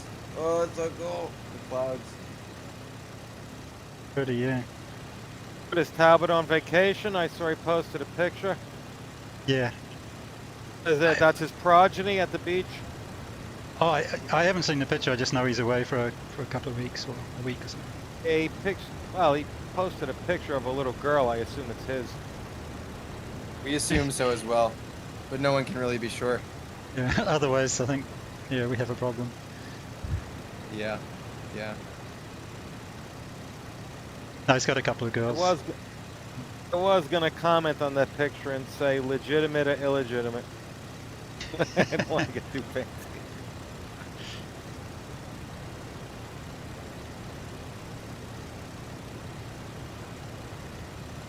For all his bravado, Telb's a real good dad. Does the whole thing with his girls. How old are his kids? Well, they're pretty young. Like I thought, 4 and 6. Or How old is Talbot? 7. I don't know. Oh, he's in his late 70s, you know. Late 30s? I would have said Yeah. late 30s. Yeah. Damn it. Yeah, that's about when I got started with my family. So. They're all leaving. Oh, the 2 Albies left immediately. The smoking owls. Yeah. You did this, Klug. This is your fault.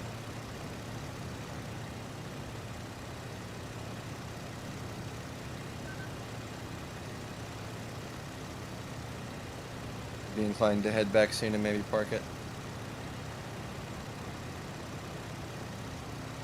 What's Biddle been up to?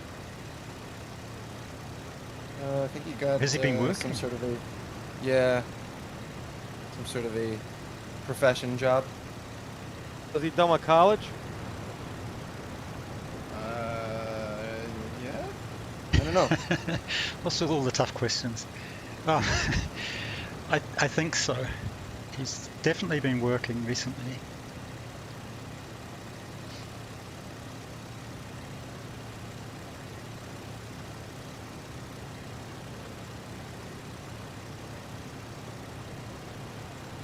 I haven't seen Lorna in ages. He's busy. Doing Music his stuff. band shit. Yeah. Yeah, and Shit. he's going through some family stuff as well. His father's not well. Oh, sorry to hear that. Pretty serious for him. Is he still hanging in there though? I believe so, yeah. Last I heard, good. they'd moved him to a specialist unit. You know, there was decent prognosis. So out of intensive care though. Oh yeah, yeah. Good, good, good.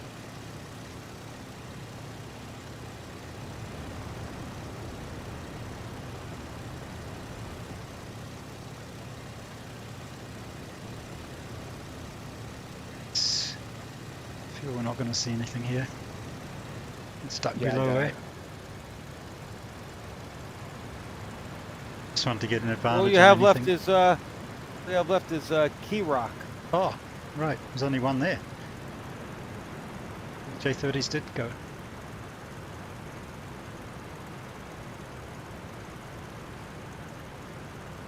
Get your student.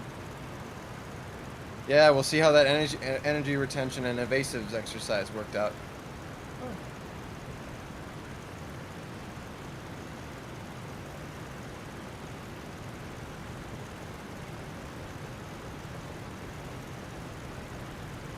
He's got one.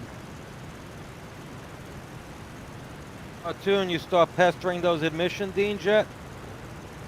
I'm pestering different people. I'm looking to do some like more aerospace medicine sort of research and shadowing and stuff to just like get stuck in with the field. Like that's where I want to end Cool. up. All those deans, because you might get in. Might Yeah, that's pull a fair Klugerman point. I'm and gonna get in. still do that. I've called a few. I've actually had a few Yeah, consultations. let them know you're on the friggin' radar, because there's always movement right when school starts. Yeah. Told you, I got in the day before friggin' classes start. I still can't believe that. That's crazy. That's just ridiculous that they would do that.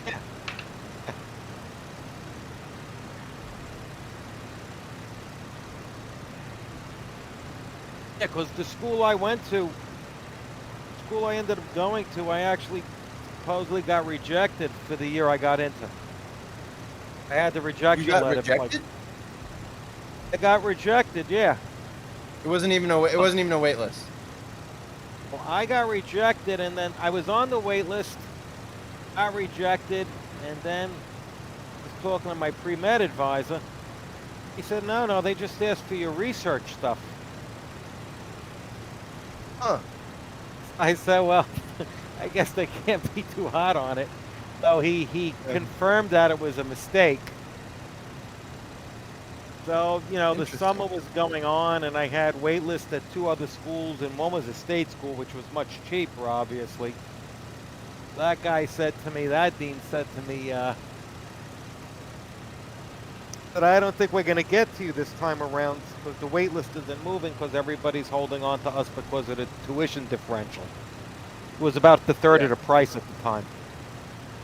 So, Yeah, it's like that now. So I called them up. I called them up, and then the lady said, are we your first choice? And I said, lady, my bags are packed. You give me the nod, they'll be on your doorstep tomorrow. And I just figured it was fucking useless. So I went out and got drunk, and when I came back, my parents told me they called up, and they said, come tomorrow. Wow.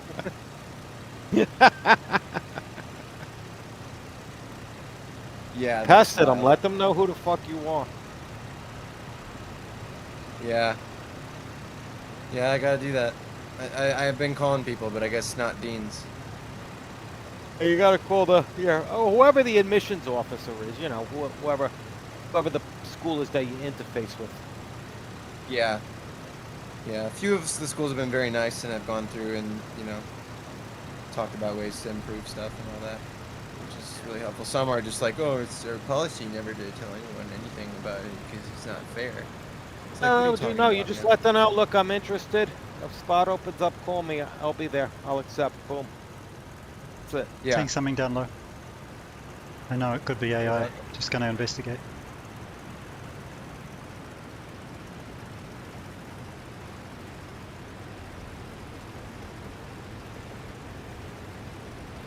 Looks like a Halby or an Alb. CL2. Have somebody over Mount St. Eloy.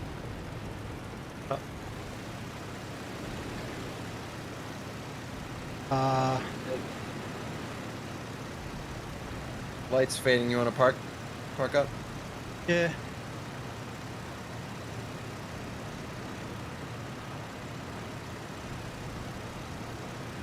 I can't believe. So what's the deal with that radiologist, Cornell and Rhinebeck?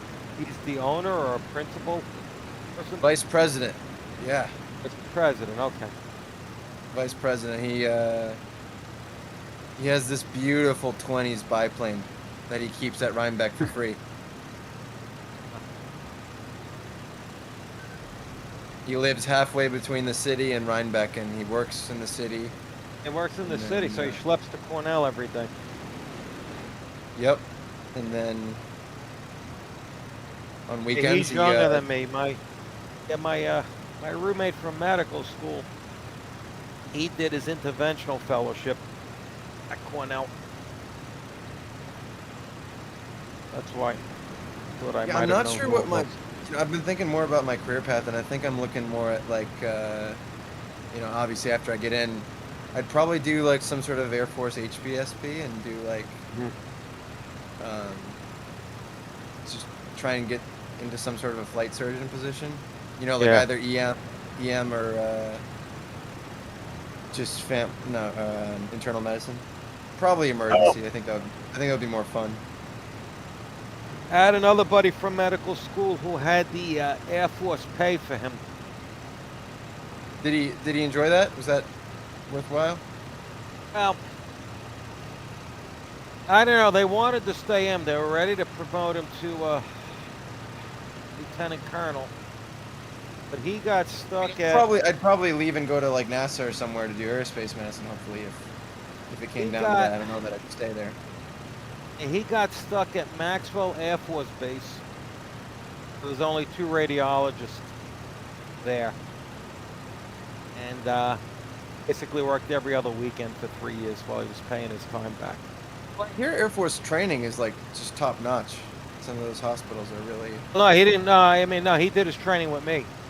We went to medical school together and trained together, and then he wanted to do a fellowship, and they told him no. They told him you got to come pay your time. Sure. So he was just on a base doing, just grinding it out, Yeah. Yeah, I mean the thing is, these flight surgeons they get certified in jets and like Oh yeah, sure. you get to go up all the time. I find that a very interesting way to practice medicine. My friend Louis wasn't flying anything. He was smoking cigarettes. So. I just listen. Just imagine being like, "Hey, you want to go up and do some BFM?" And they'd be like, "No," and I'd be like, "Come on, just a little, a little turning." See our collection. I'm on the now.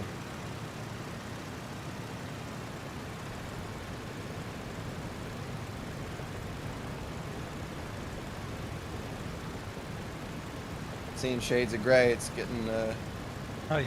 I think it was just that one contact that I just had to try and see if I could find it, but maybe it was just an AI. Oh, we're fine. We're fine. I think it's just a cloud blocking the sun as well. But it's disappeared anyway. There's no contact here. So.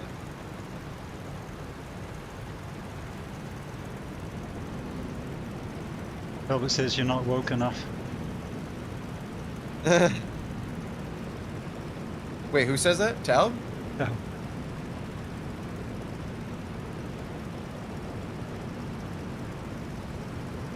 Maybe. Maybe. I'd argue I'm just not Klug enough. Ready to go. Yeah, you got to step in the same piece of shit I did. I'm telling you. Yeah. I don't know. I think while I'm waiting, though, it wouldn't hurt to just get more flying time and ratings and just do a little more hands-on stuff with what I actually want to do, as opposed to this. Yeah. I've just been doing this clinical bullshit for years, man. Scribing and I might, try and get like EMT certified or something. It's a little more exciting. Yeah, I know. One of the guys in my daughter's class is a SEAL. He got out. And then somebody in the year behind her is Joe Flacco's brother. Yeah. I think he played for Stanford. Wow.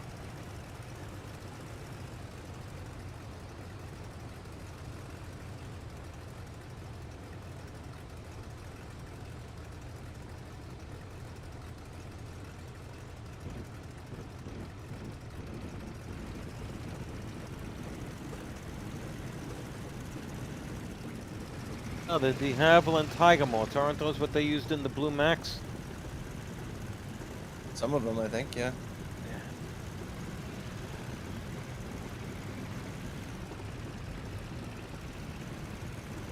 I was thinking, Baer, this is going to be a really photogenic looking landing, and then we both just... Both veered right. Yeah. I don't know why. I filmed couldn't it. Stop it going right.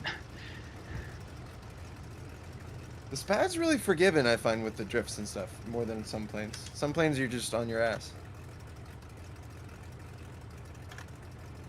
It doesn't like to loop.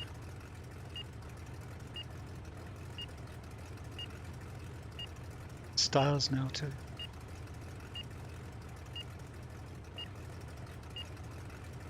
Can zoom in.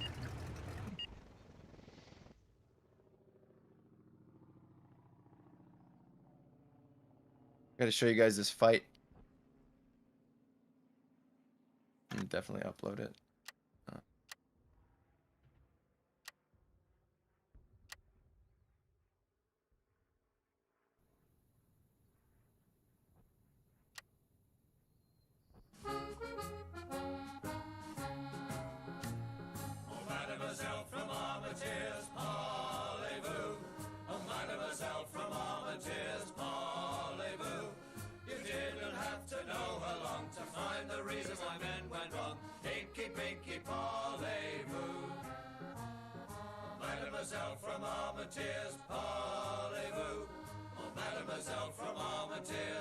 It doesn't say on their website who the officers are.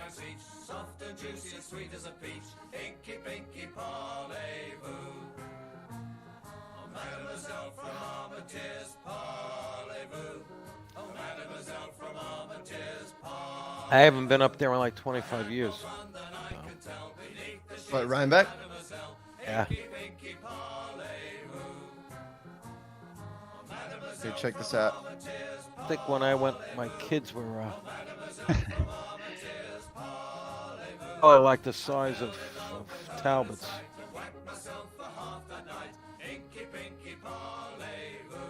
Did look good.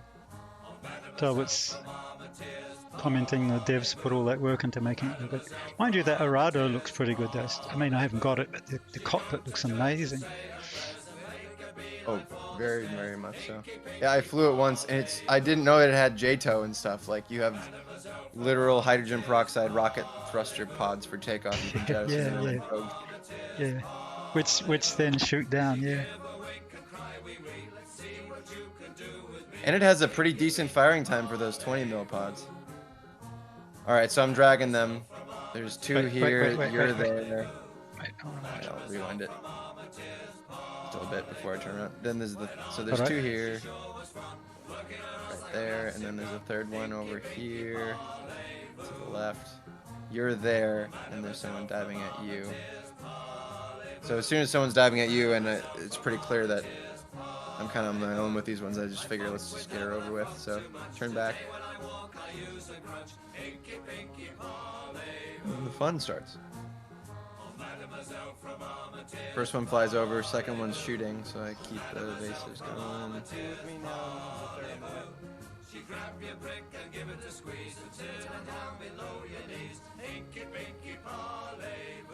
Close there, yeah, easy to follow.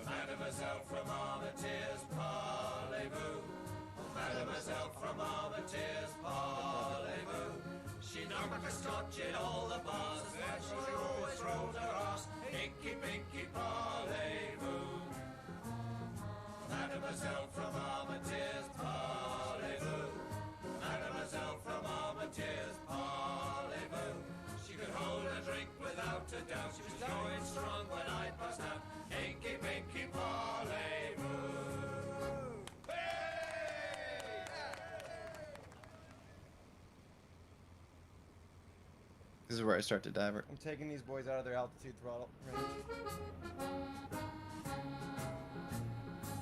Right there. Start to loop under them.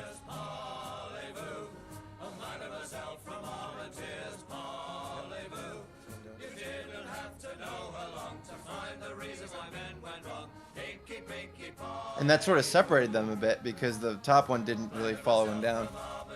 So I figured I had. Were they both D7s or was one a Phelps? No, 7. When I went in, there was a D7 and a Phelps higher, so I hit the D7, and then the Phelps got all super aggressive on me. One wing hit right there, so right after this point, I sort of have to convert to. Got him. He got himself.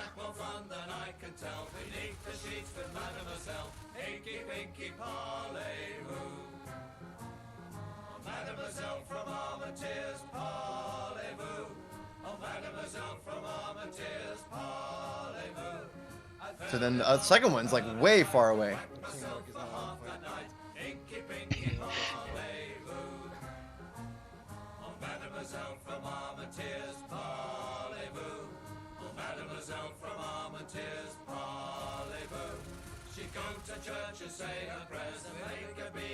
Would have been better. I was just pretty paranoid. Yeah, no, you just got to take what you got, can, and stuff safe. Nice though, they're not working well together.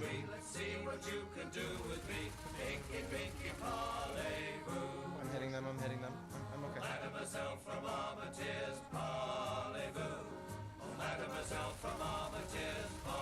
Oh, that looked good. Yeah, in hindsight, that's probably why they ran. Is because if I did land some hits there, then the other one's not going to do a whole lot. I fucked with her, but I fucked too much. Today when I walk, I use a crutch. Inky, pinky, parlez-vous. Yeah, there's an Albie here. Mademoiselle from Armentières, parlez-vous. Mademoiselle from Armentières, parlez-vous. She grabbed your brick and give it a squeeze. Turn it down below your knees. Inky, pinky, parlez-vous. There's an isolated D7 who's not in the fight. Mademoiselle from Armentières, parlez-vous. She knocked like a scotch in all the bars. There she always rolled her ass. Inky, pinky, parlez-vous. Mademoiselle from Armentières, parlez-vous. The other guy, the Mademoiselle from Armentières, parlez-vous. She could hold a drink without a doubt. She was going strong when I passed out. Inky, pinky, parlez-vous.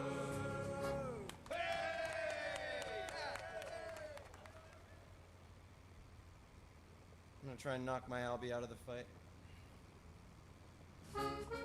what happened to that? Maybe that was the D7 that you just shot at. Was the one that I got hit to my first Third dive D7 left, and the second one just bugged out, I think.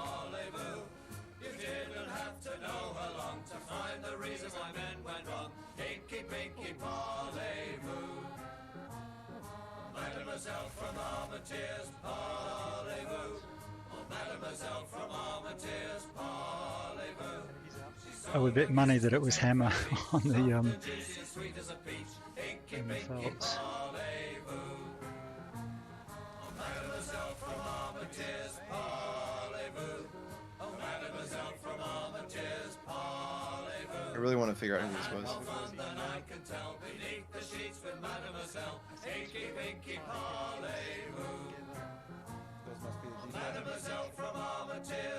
That's basically the fight, and then the Albie just runs home. But yeah, the D7s were definitely had a chance to do some damage at the start there. Nice job. Nice job. Anyway, boys, I gotta run, but that was a lot of fun. Yeah, Chatting okay. with you both. I'll see you soon. All right, take care. Bye-bye. Yeah, see you guys.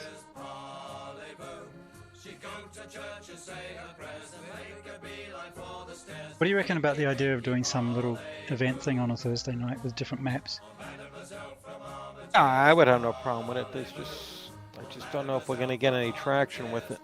So it's not the reason that, I mean, the same map isn't the reason that people aren't coming on a Thursday Yeah, night. and What do you reckon think is? so.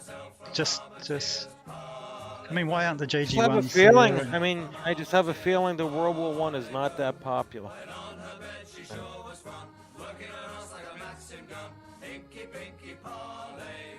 I mean, like when Rise of Flight came out in its heyday, right? It really wasn't a good World War II game unless you wanted to play Claude or whatever. And I think you started getting attrition from this game as soon as BOS came out.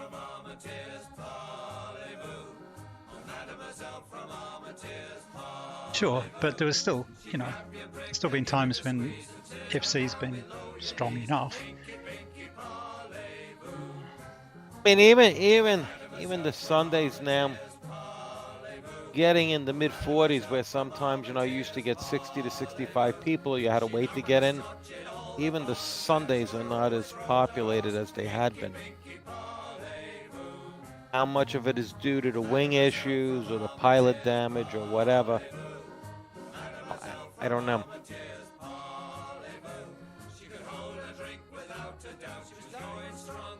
But it's just a sort of an ebb and flow of general interest sort of thing. Yeah.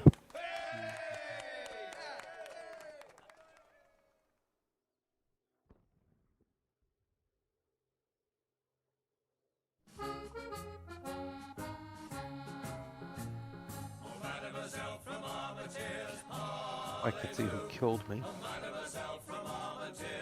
But unmapped will reinvigorate. Yeah, I mean, it could do. It'll start looking different, especially if the graphics are a bit different. It was funny. I mean, I was on DM. Yeah. I was on flying not flying sir. I was a flight the other day. Still not a bad game. Yeah. Just the graphics now. Just like, it's hard for me to look at those graphics. I did notice the difference. Now that I've been doing this for a while.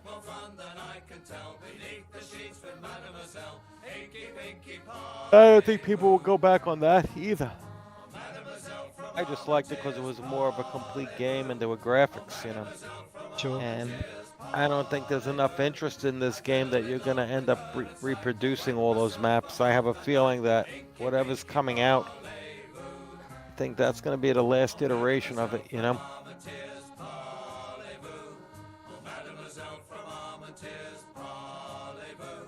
And then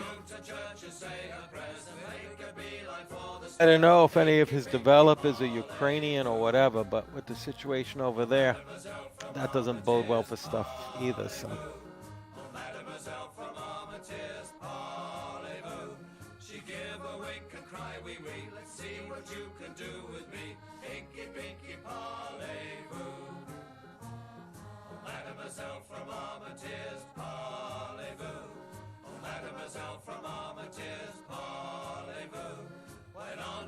She sure was fun, working her ass like a Maxim gun.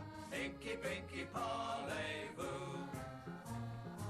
Dog saying snipe and yeah, okay, so he's saying when they get Bonn out of the way, Normandy out of the way, they'll look at the DM. DM is definitely killing it. Yeah, it's definitely having an effect. But is it killing it for new people, or is it killing it just for the old guys? Well, I guess it's the loyal users that it's really killed it for, and they're the core, aren't they? I mean, it's the core that are missing. Snipe and whatever, Seaman Schmuck. New planes, yeah. But is that going to sort of maintain people, or is it just going to be a novelty for a little while? And there's some of the World War II guys wondering why planes are locked on Fluke Park as well. You mean they don't have FC2, so they've only got FC1? Yeah, okay.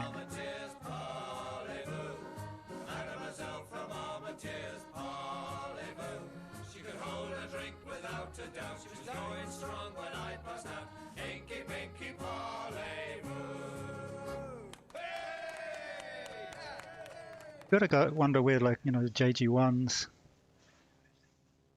I guess they're flying World War II.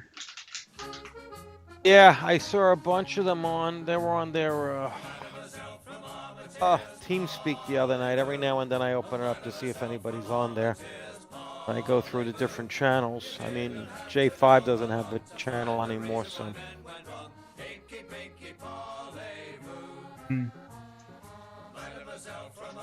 And I hit this guy a lot of times with the balloon guns in it. The Albatross at the end?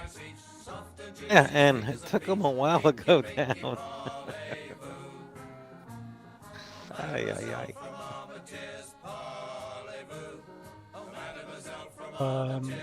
Talbot's commenting, locked on Fluke Park. No, like the bombers and stuff. Yeah, so you got to earn and unlock. So the World War II guys don't understand that. Yeah, well, that's the point too. They just want to jump on and get in a bomber. Yeah. Right. The bombers are fun in World War II, that's for sure. I have such a hard time flying the scouts, you know, the fighters. Everything goes so fast. I don't know how to manage the plane's engines. I don't know how you really even dogfight in that stuff. It just looks like it's all boom and zoom stuff, you know? Well, Whoever- it is, isn't it? Yeah. Whoever could do a rolling scissors the best. So it looks like every time you pull up in that game, you get freaking killed. Seen I mean, me and Talbot was talking. I mean, he's been using the 38, B38, but using it like a SPAD, so it's just boom and zoom, you know. And it's almost like every attack is a one and done. Oh, I mean, from You what dive I in, can zoom see, away, you know? I can see most of the planes are like that. The only planes that really look like they turn well are some of the British planes. The Hurricane, yeah.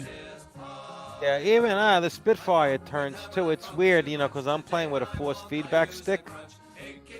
And the only planes where I feel the ailerons like I do on the World War I planes are like a couple of the Russian planes and, you know, the Spitfires. I don't have the Hurricane yet.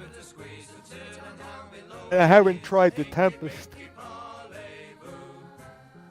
I just find the Hurricane so much easier to throw around than the Spitfire.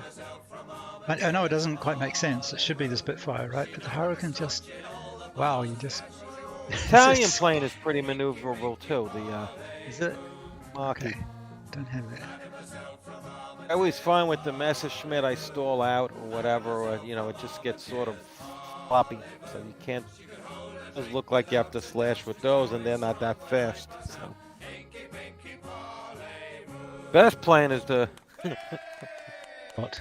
is that the Russian one with the open cockpit, the I-16. Oh, yeah. You fly around in that and film like nobody. Right, that thing can outturn everybody, right? So nobody sort of fucks with that plane. So you sort of get like a benign neglect, so you could just sort of fly around and do what you want. It's got a cannon as well, hasn't it? Yeah, if you put the cannon in, yeah, it's funny. Nasty. That one actually handles the most like the World War I plane. So. It's 12 saying cannons are terribly Then I overdone in World War II. started trying to do high bombing with the Heinkel with the automatic bomb sight, which is hard. Because the targets on the Russian maps are so small, it's hard to see them. I'll go on Wings of Liberty where there's less people, so I know I won't get shot down, or my chances of getting shot down en route. Right. Low, What are you so flying? You're flying 88s Heinkel. or Heinkels? Okay. Yeah. That's fun trying to do the stuff, get up to about 4,000 meters and then do it, you know. The targets are really small on the Russian maps. Because on the European maps, they'll have bigger things so you could actually see them from far away, so you could set up the automatic bomb sight.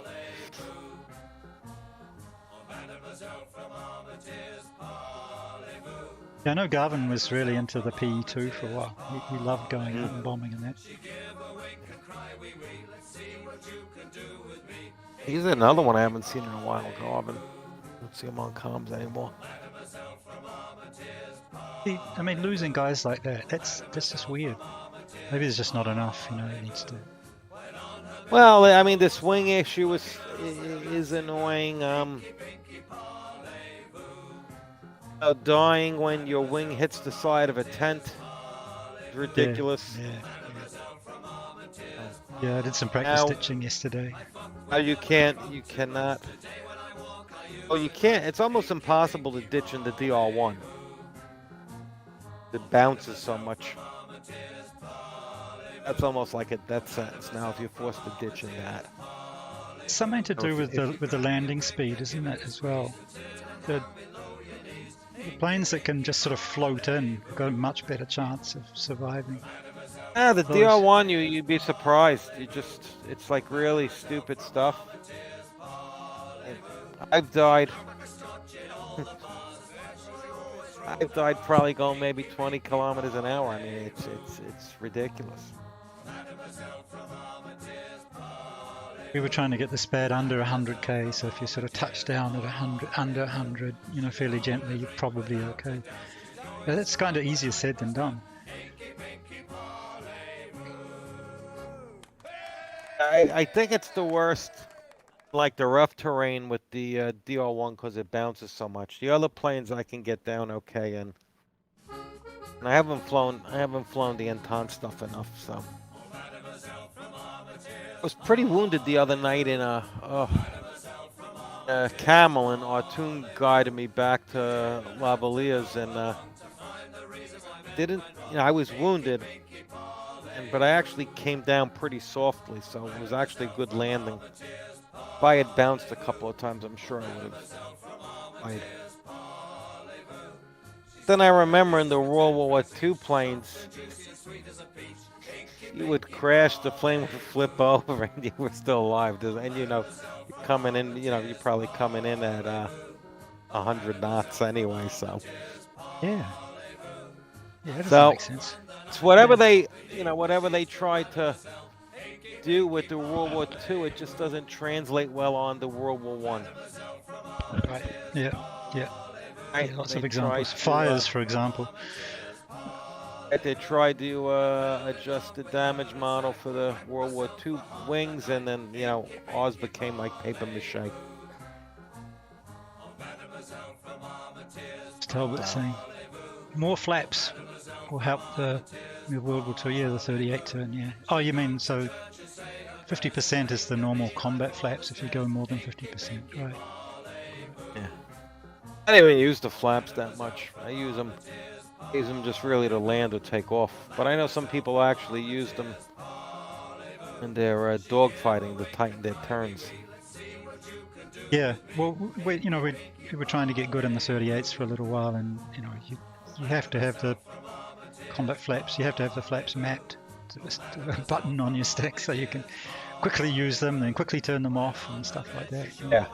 I don't know how realistic that is. It's just. I mean, some people, if they have a throttle quadrant, can do it, and they can just assign it to one of the levers.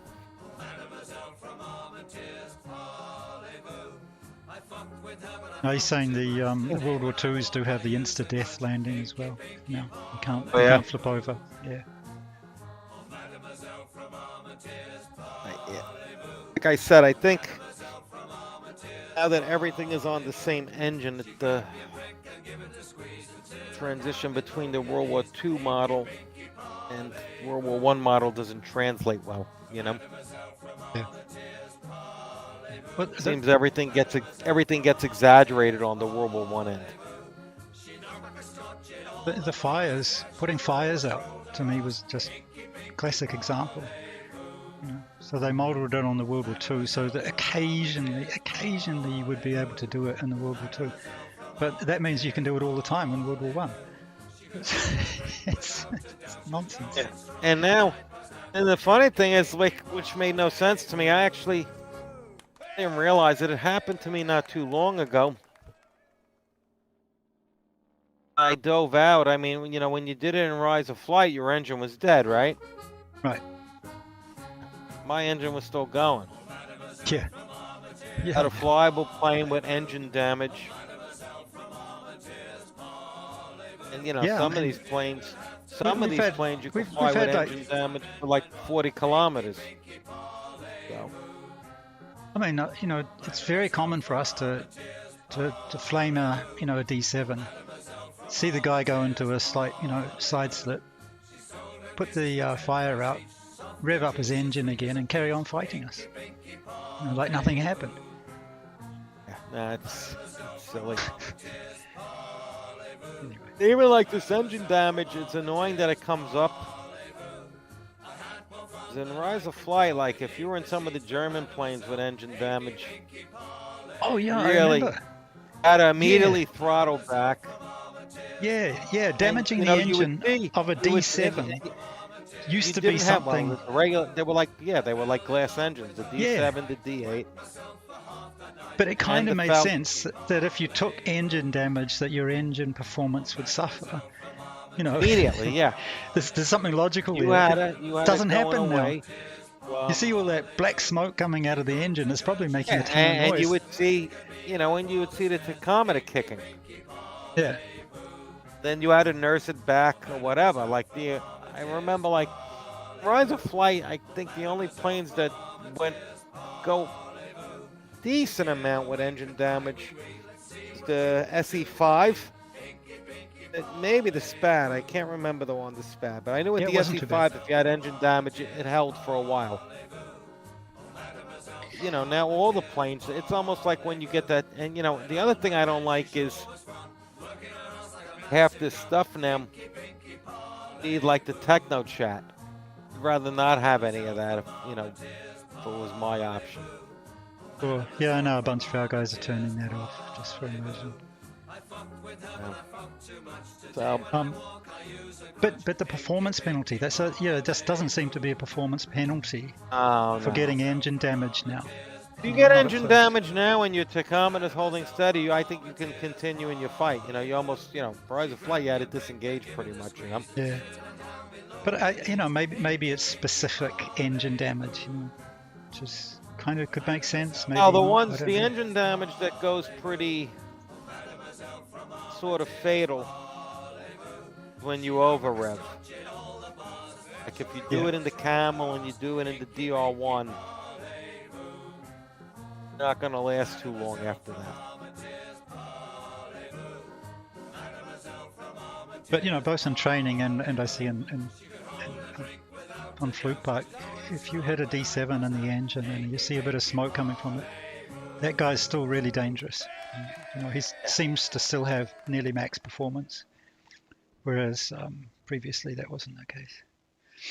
Like I said, the only time where you get an instant penalty or where the engine's going to quit short after is when you over rev them. Over rev, right.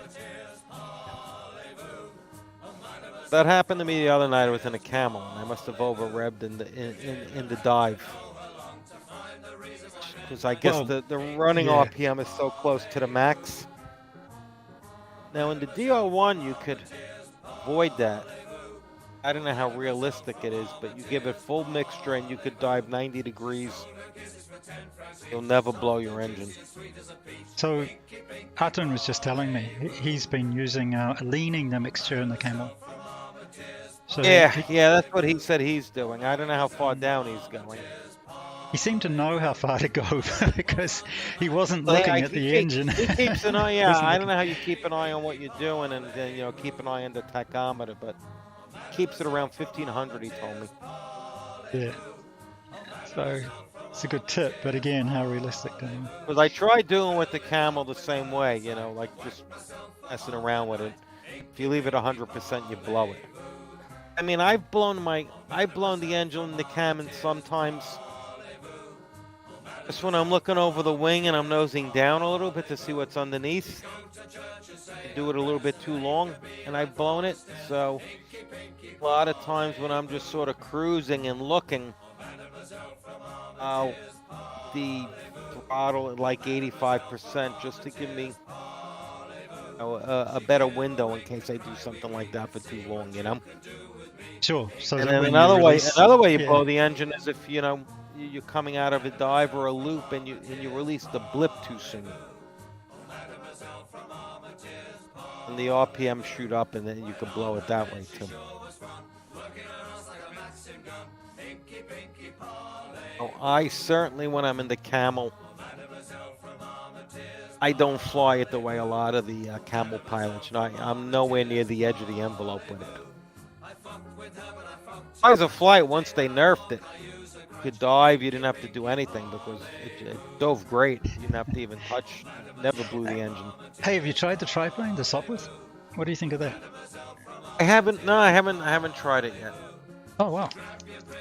Do you have FC2? I have FC2. I just haven't been on much the last 3 or 4 weeks. It feels nice to me, but I'm not a rotary guy, but it feels a nice. lot of people said who fly planes, or like private, pilot licenses and stuff. Hmm. They said that, yeah, like the Rise of Flight, triplane, before it got nerfed, one of the nicest rides in the game. They all felt that flew like the most like a small plane. Everybody liked it.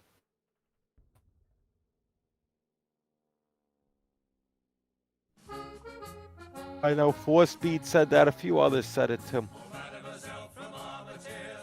Try it. It feels pretty good, and it's reasonably fast too. I know that people are saying it's slow, but I think I remember watching a Hot Lead stream, and the Sopless triplane flew away from the DR. I would assume, right? I mean, if they put in I'm sure they put in the Camel engine, right? But I don't think it's overpowered. People were still saying it's potentially a little bit slow, but it's in the ballpark of what it should be, I think. I don't even understand how they did the engines, because I know when they nerfed the Camel, the collateral damage ended up being the triplane and the pup, supposedly. The wings are okay on it too, from memory. Flew it a few times in training, and it's not like Camel weak wings, It's good. Because I know in Rise of Flight, on the early war maps, before they did the nerf, the pup was like deadly. Pup was really good. Well, even after the nerf, the pup was the only one that could really handle the DR1, wasn't it? Yeah.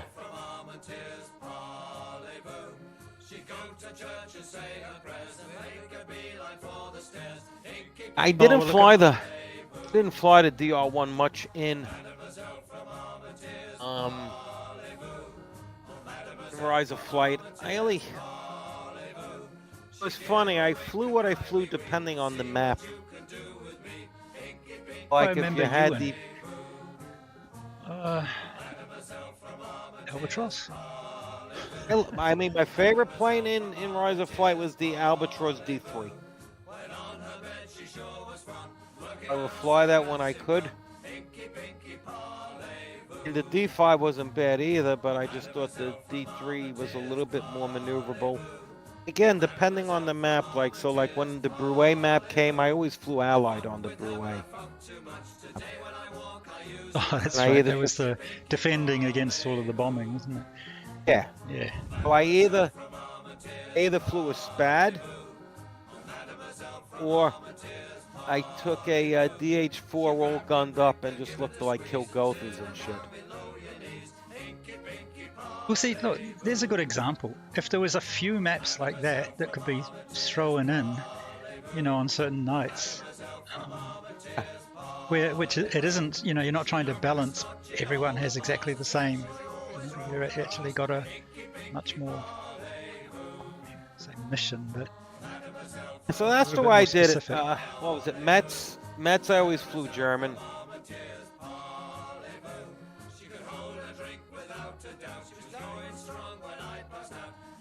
Right. D12s, D7s. Other maps, it would depend. I would look at who was on, and what the sides were. I would generally go on the side with the less players, unless people I knew were on, the populated side, and I wanted to fly with them. You would look and see who's going to come over in a recon, and then you would cap the recon. Right. I remember that happening. I remember going over in RE8s and thinking, Klugerman's on the other side. He's going to be capping the recon. Sure enough. I mean, I looked for them for sure. Yeah. You know where the recon is, right? You know where to look. If we had a few guys on, we would actually do a recon or escort the recon to get the better plane. Yeah, for sure. On some of the maps to get the 7Fs, you had to open up whatever, or to get the better Newports or whatever. Yeah, so it depended. A lot of times towards the end of Rise of Flight, I was on by myself, so.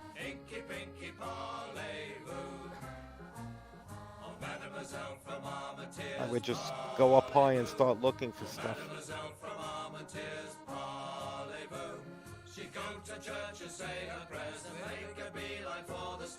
And then when I started playing this game, 7S were limited. I didn't think I think the D7s were super great. The other planes were so goddamn slow, so I started flying the DR1 because I said, well, if I'm going to be in a slow plane, I want to be in the most maneuverable one, you know? Yeah. And then the DR1s are sort of unrealistic because I think in real life they could take the damage that they take in this game. They can take a lot. I mean, I don't remember them being that, you know, like that sturdy and robust in, As a flight now. as a flight, no. It's crazy. Anyway. But I mean, you know, the D7 was a little bit like that before, but they've toned it down. So maybe they'll tone down the DR1 when they do get to fix the DM. What they really did when they killed the DR1s, though, is they really nerfed, not the DR1s, the D7s, they really killed the roll rate on them. They rolled terribly. It was supposed to be somewhat maneuverable. So, they roll terribly now. I've been nailed a couple that DM that changed when they weakened the wings slightly has changed the roll rate. That's what he's saying. Yeah, no, it just rolls terribly. I mean, I did something where I started doing it. Remember when you guys questioned whether they had the basic physics on the Flugpark? Yep. The planes, it took so long to do like snap rolls and whatever. I noticed once they did that with the wings, to do like a barrel roll, it takes like a good 6 or 7 seconds with the 7 and the 7F. Well, I mean, try it on your quick missions. Just make sure it's not the map, you know. I don't think it is the map. Can't be. I can do a pretty quick snap roll with the DR1. Maybe they did. Maybe something. Yeah, I remember. Yeah, you guys D7. were saying that you were trying to do them in camels, and it took like forever or whatever. Yeah, and Baumer then said, yeah, because- when he did say the simplified physics had been turned on inadvertently.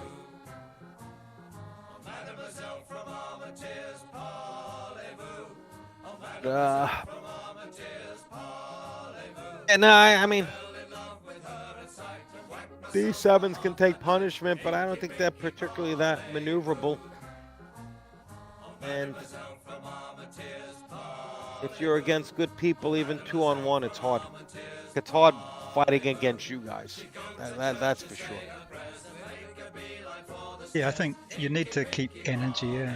So, I mean, we've been talking about it that when the D7 loses energy, it can sort of hang, but it doesn't turn as well. So you can, I've had some things where I've been start attacking. trying to turn tight. Once the attacking D7 and starts trying to turn really hard, it does lose energy quite quickly. And I've been doing stuff where I was trying to do almost like a Chandelle climb and turn, and I can't roll, and I want to do it sharp so I can get a shot off. And I'm in the other guy's sights too long. Yeah. Yeah, you Like I better said, go the down. Allied planes. I mean, I'd still rather be in a plane where I can disengage at will.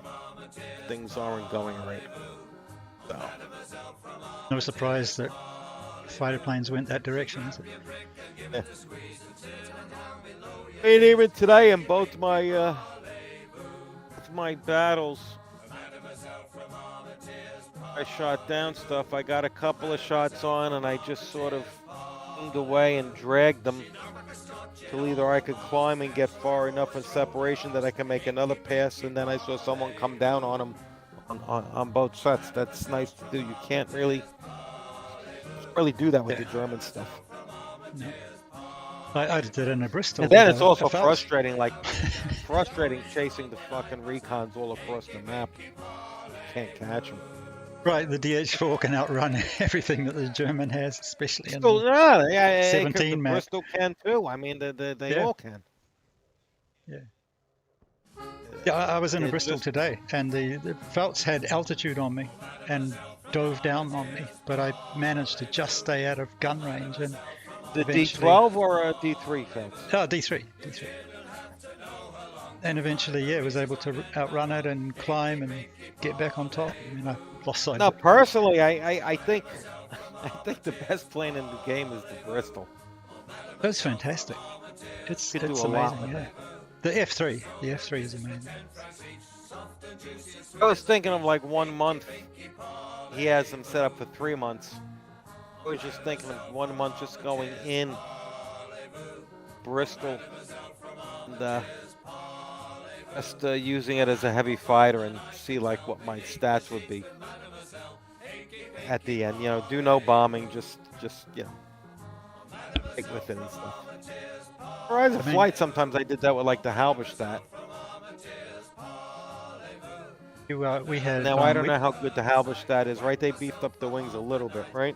Oh yeah, but yeah, I mean, it's about where it should be. But the problem there is the rear gun. You can't elevate the rear gun, and it's still not very fast. Can't climb. Doesn't turn very well. That's the problem with all the German planes. I mean, right? The fastest German plane is the 7F. Oh, the And- D12's good, but it's just got those Oh, the horrible FM D12's problems. horrible. I mean, Yeah. D12, all the D12 is good is basically for hunting recons at altitude. Yeah. Can't dive with it. And the wings are terrible. Think with all those bracing on the wings and all the struts, it would have been sturdier. But I mean, I was about to say the same thing to him. Klug, you get Biddle in the front seat and you get Talbot in the back seat of a Bristol, and you don't want to go near that thing. Even with two of you, 2v1 against that Bristol, that's a tough fight. I remember once, I don't know what the heck. we were in Rise of Flight. It was hysterical. I think we were fighting against Tank and some of the GTs. It was one of those stupid lake maps. And I was flying the Felix though. I think I had Garvin, Lana, and Adam in the gunners positions. Yeah. We just literally blew away everything. Yeah. Just A good literally gunner blew is just- everything away. I mean, if the CL2s could elevate the gun, you know, with mine in the back there, I mean, it's already dangerous with what he does already, and Hangman as well. It's a pretty decent shot. Now, what I never understood with the CL2 was, remember when the early maps were up, when the recon would just patrol the front, back and forth? They would get chances to shoot it down. Yeah. The Bristols. AI ones. Yeah. Yeah, the Bristols were so much easier to take out. All I would do with the Bristols, just put a few shots in the wing and then let it chase me, and I would dive a little bit. When it came down to dive, it would snap the wings off for you, and you get credit for the kill. You know what I mean? It was stupid. When I went after the Halberstadts, rear gunner destroyed me so many times, I was like terrified to go near one. I didn't quite understand why the rear gunner was so much more accurate than the Bristol one. Well, the Bristol wings are fine now. Nothing wrong with them. Well, the Bristol is like impossible to take out. I had one the other day. It was But Guess it I makes didn't sense. concentrate. I didn't concentrate the shots. It literally looked. The time it went in, literally looked like Swiss cheese. But I don't mind like something like a heavy fighter, taking a decent amount of punishment. Yeah. No, Like- but I'm saying the thing is a beast. It's hard. You don't get any of those things. All I used to do was on the Bristols, if I could attack from above, is just aim for the roundels, Right, yeah. and Hit that the would wing, like yeah. destroy the. It was almost like saying like hitting the wing root, Yeah. Well, Which it's is like what I if always you, used to aim for. I always used to aim for the bottom wing root on the two-seaters. but it's like that fighting an SE5 or something now, isn't it? Just make sure you get some good hits in the wing. Even a camel. Yeah, no, I mean, I took some damage today, and I was trying to disengage, and the thing was so wonky. And then when I just tried to make a move, I did the wings off, so I haven't flown enough. I guess you have to fly gently, but I had a feeling I was not going to be able to outrun the 7F that was chasing me. No, that's the problem. You get wing damage in a camel, you are kind of stuffed. Because think with the Spad, even if you get wing damage, you can still dive. You just have to pull out of it really slowly at the end. Don't do what I did the other day. And unfortunately, the SE5 in both games, I think, sucks. And the plane, It's stupid the now. plane was much more durable in real life than it is in this game. Oh, yeah. And the camel, too. I mean, it's obviously a tough little thing in real life. Oh. I liked flying the SE5. I liked the view from the cockpit. I liked all that stuff, but it just could not hit the side of a barn with it. Yeah, it's somebody a little was bit telling weird me. now. I don't know if Artoon told me, saying the best convergence those two guns is to set it at 700 meters. Yep, exactly. Yeah, it's what Biddle figured out. It's because when they changed the eldest elevator angle as well, something really changed there.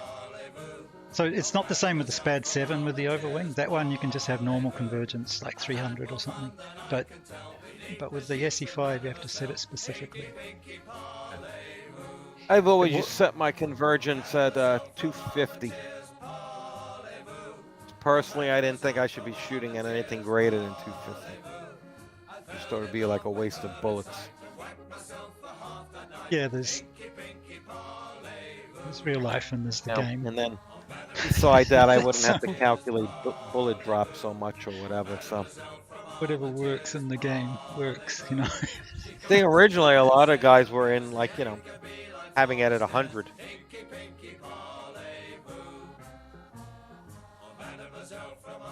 But at least convergence does something now since they fixed that recently. So at least that's a thing.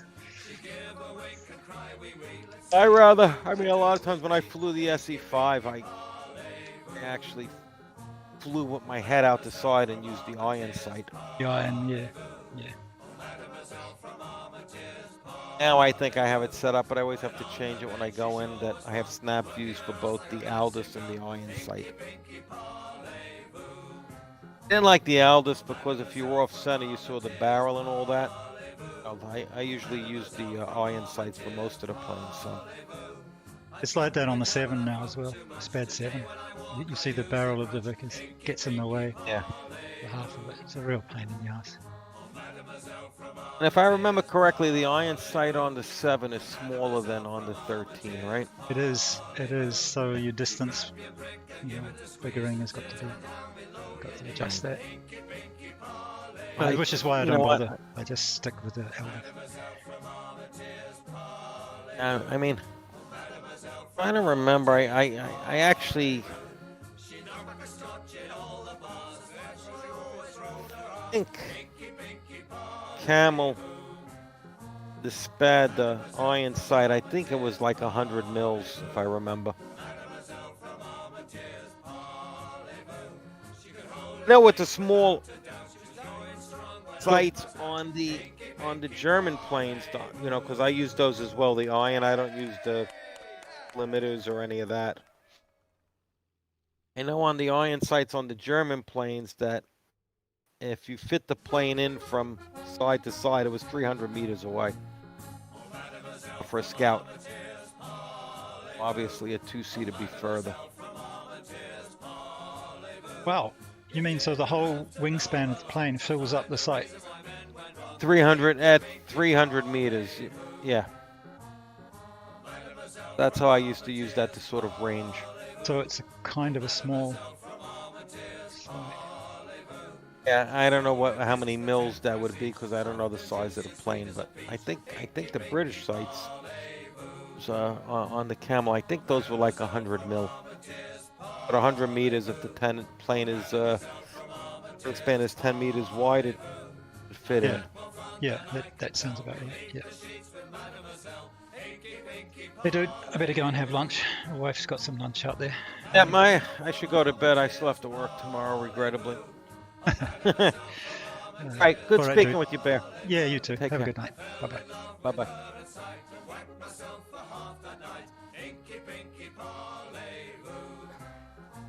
Oh, it's nice to have a chat with Klug. Haven't talked to him for a while. It's just good to hear that accent. He's a good guy.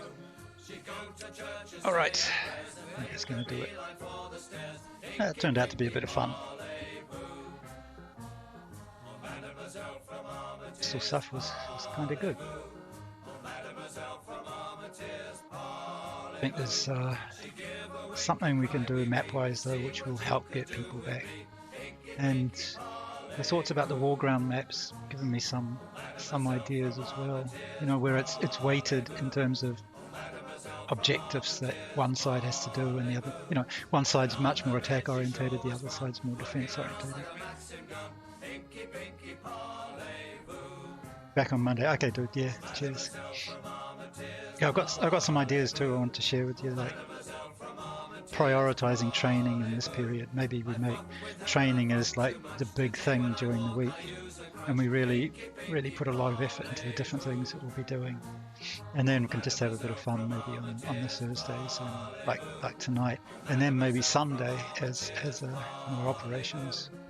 So it does look like there's a lot of targets out there, but anyway, just some thoughts.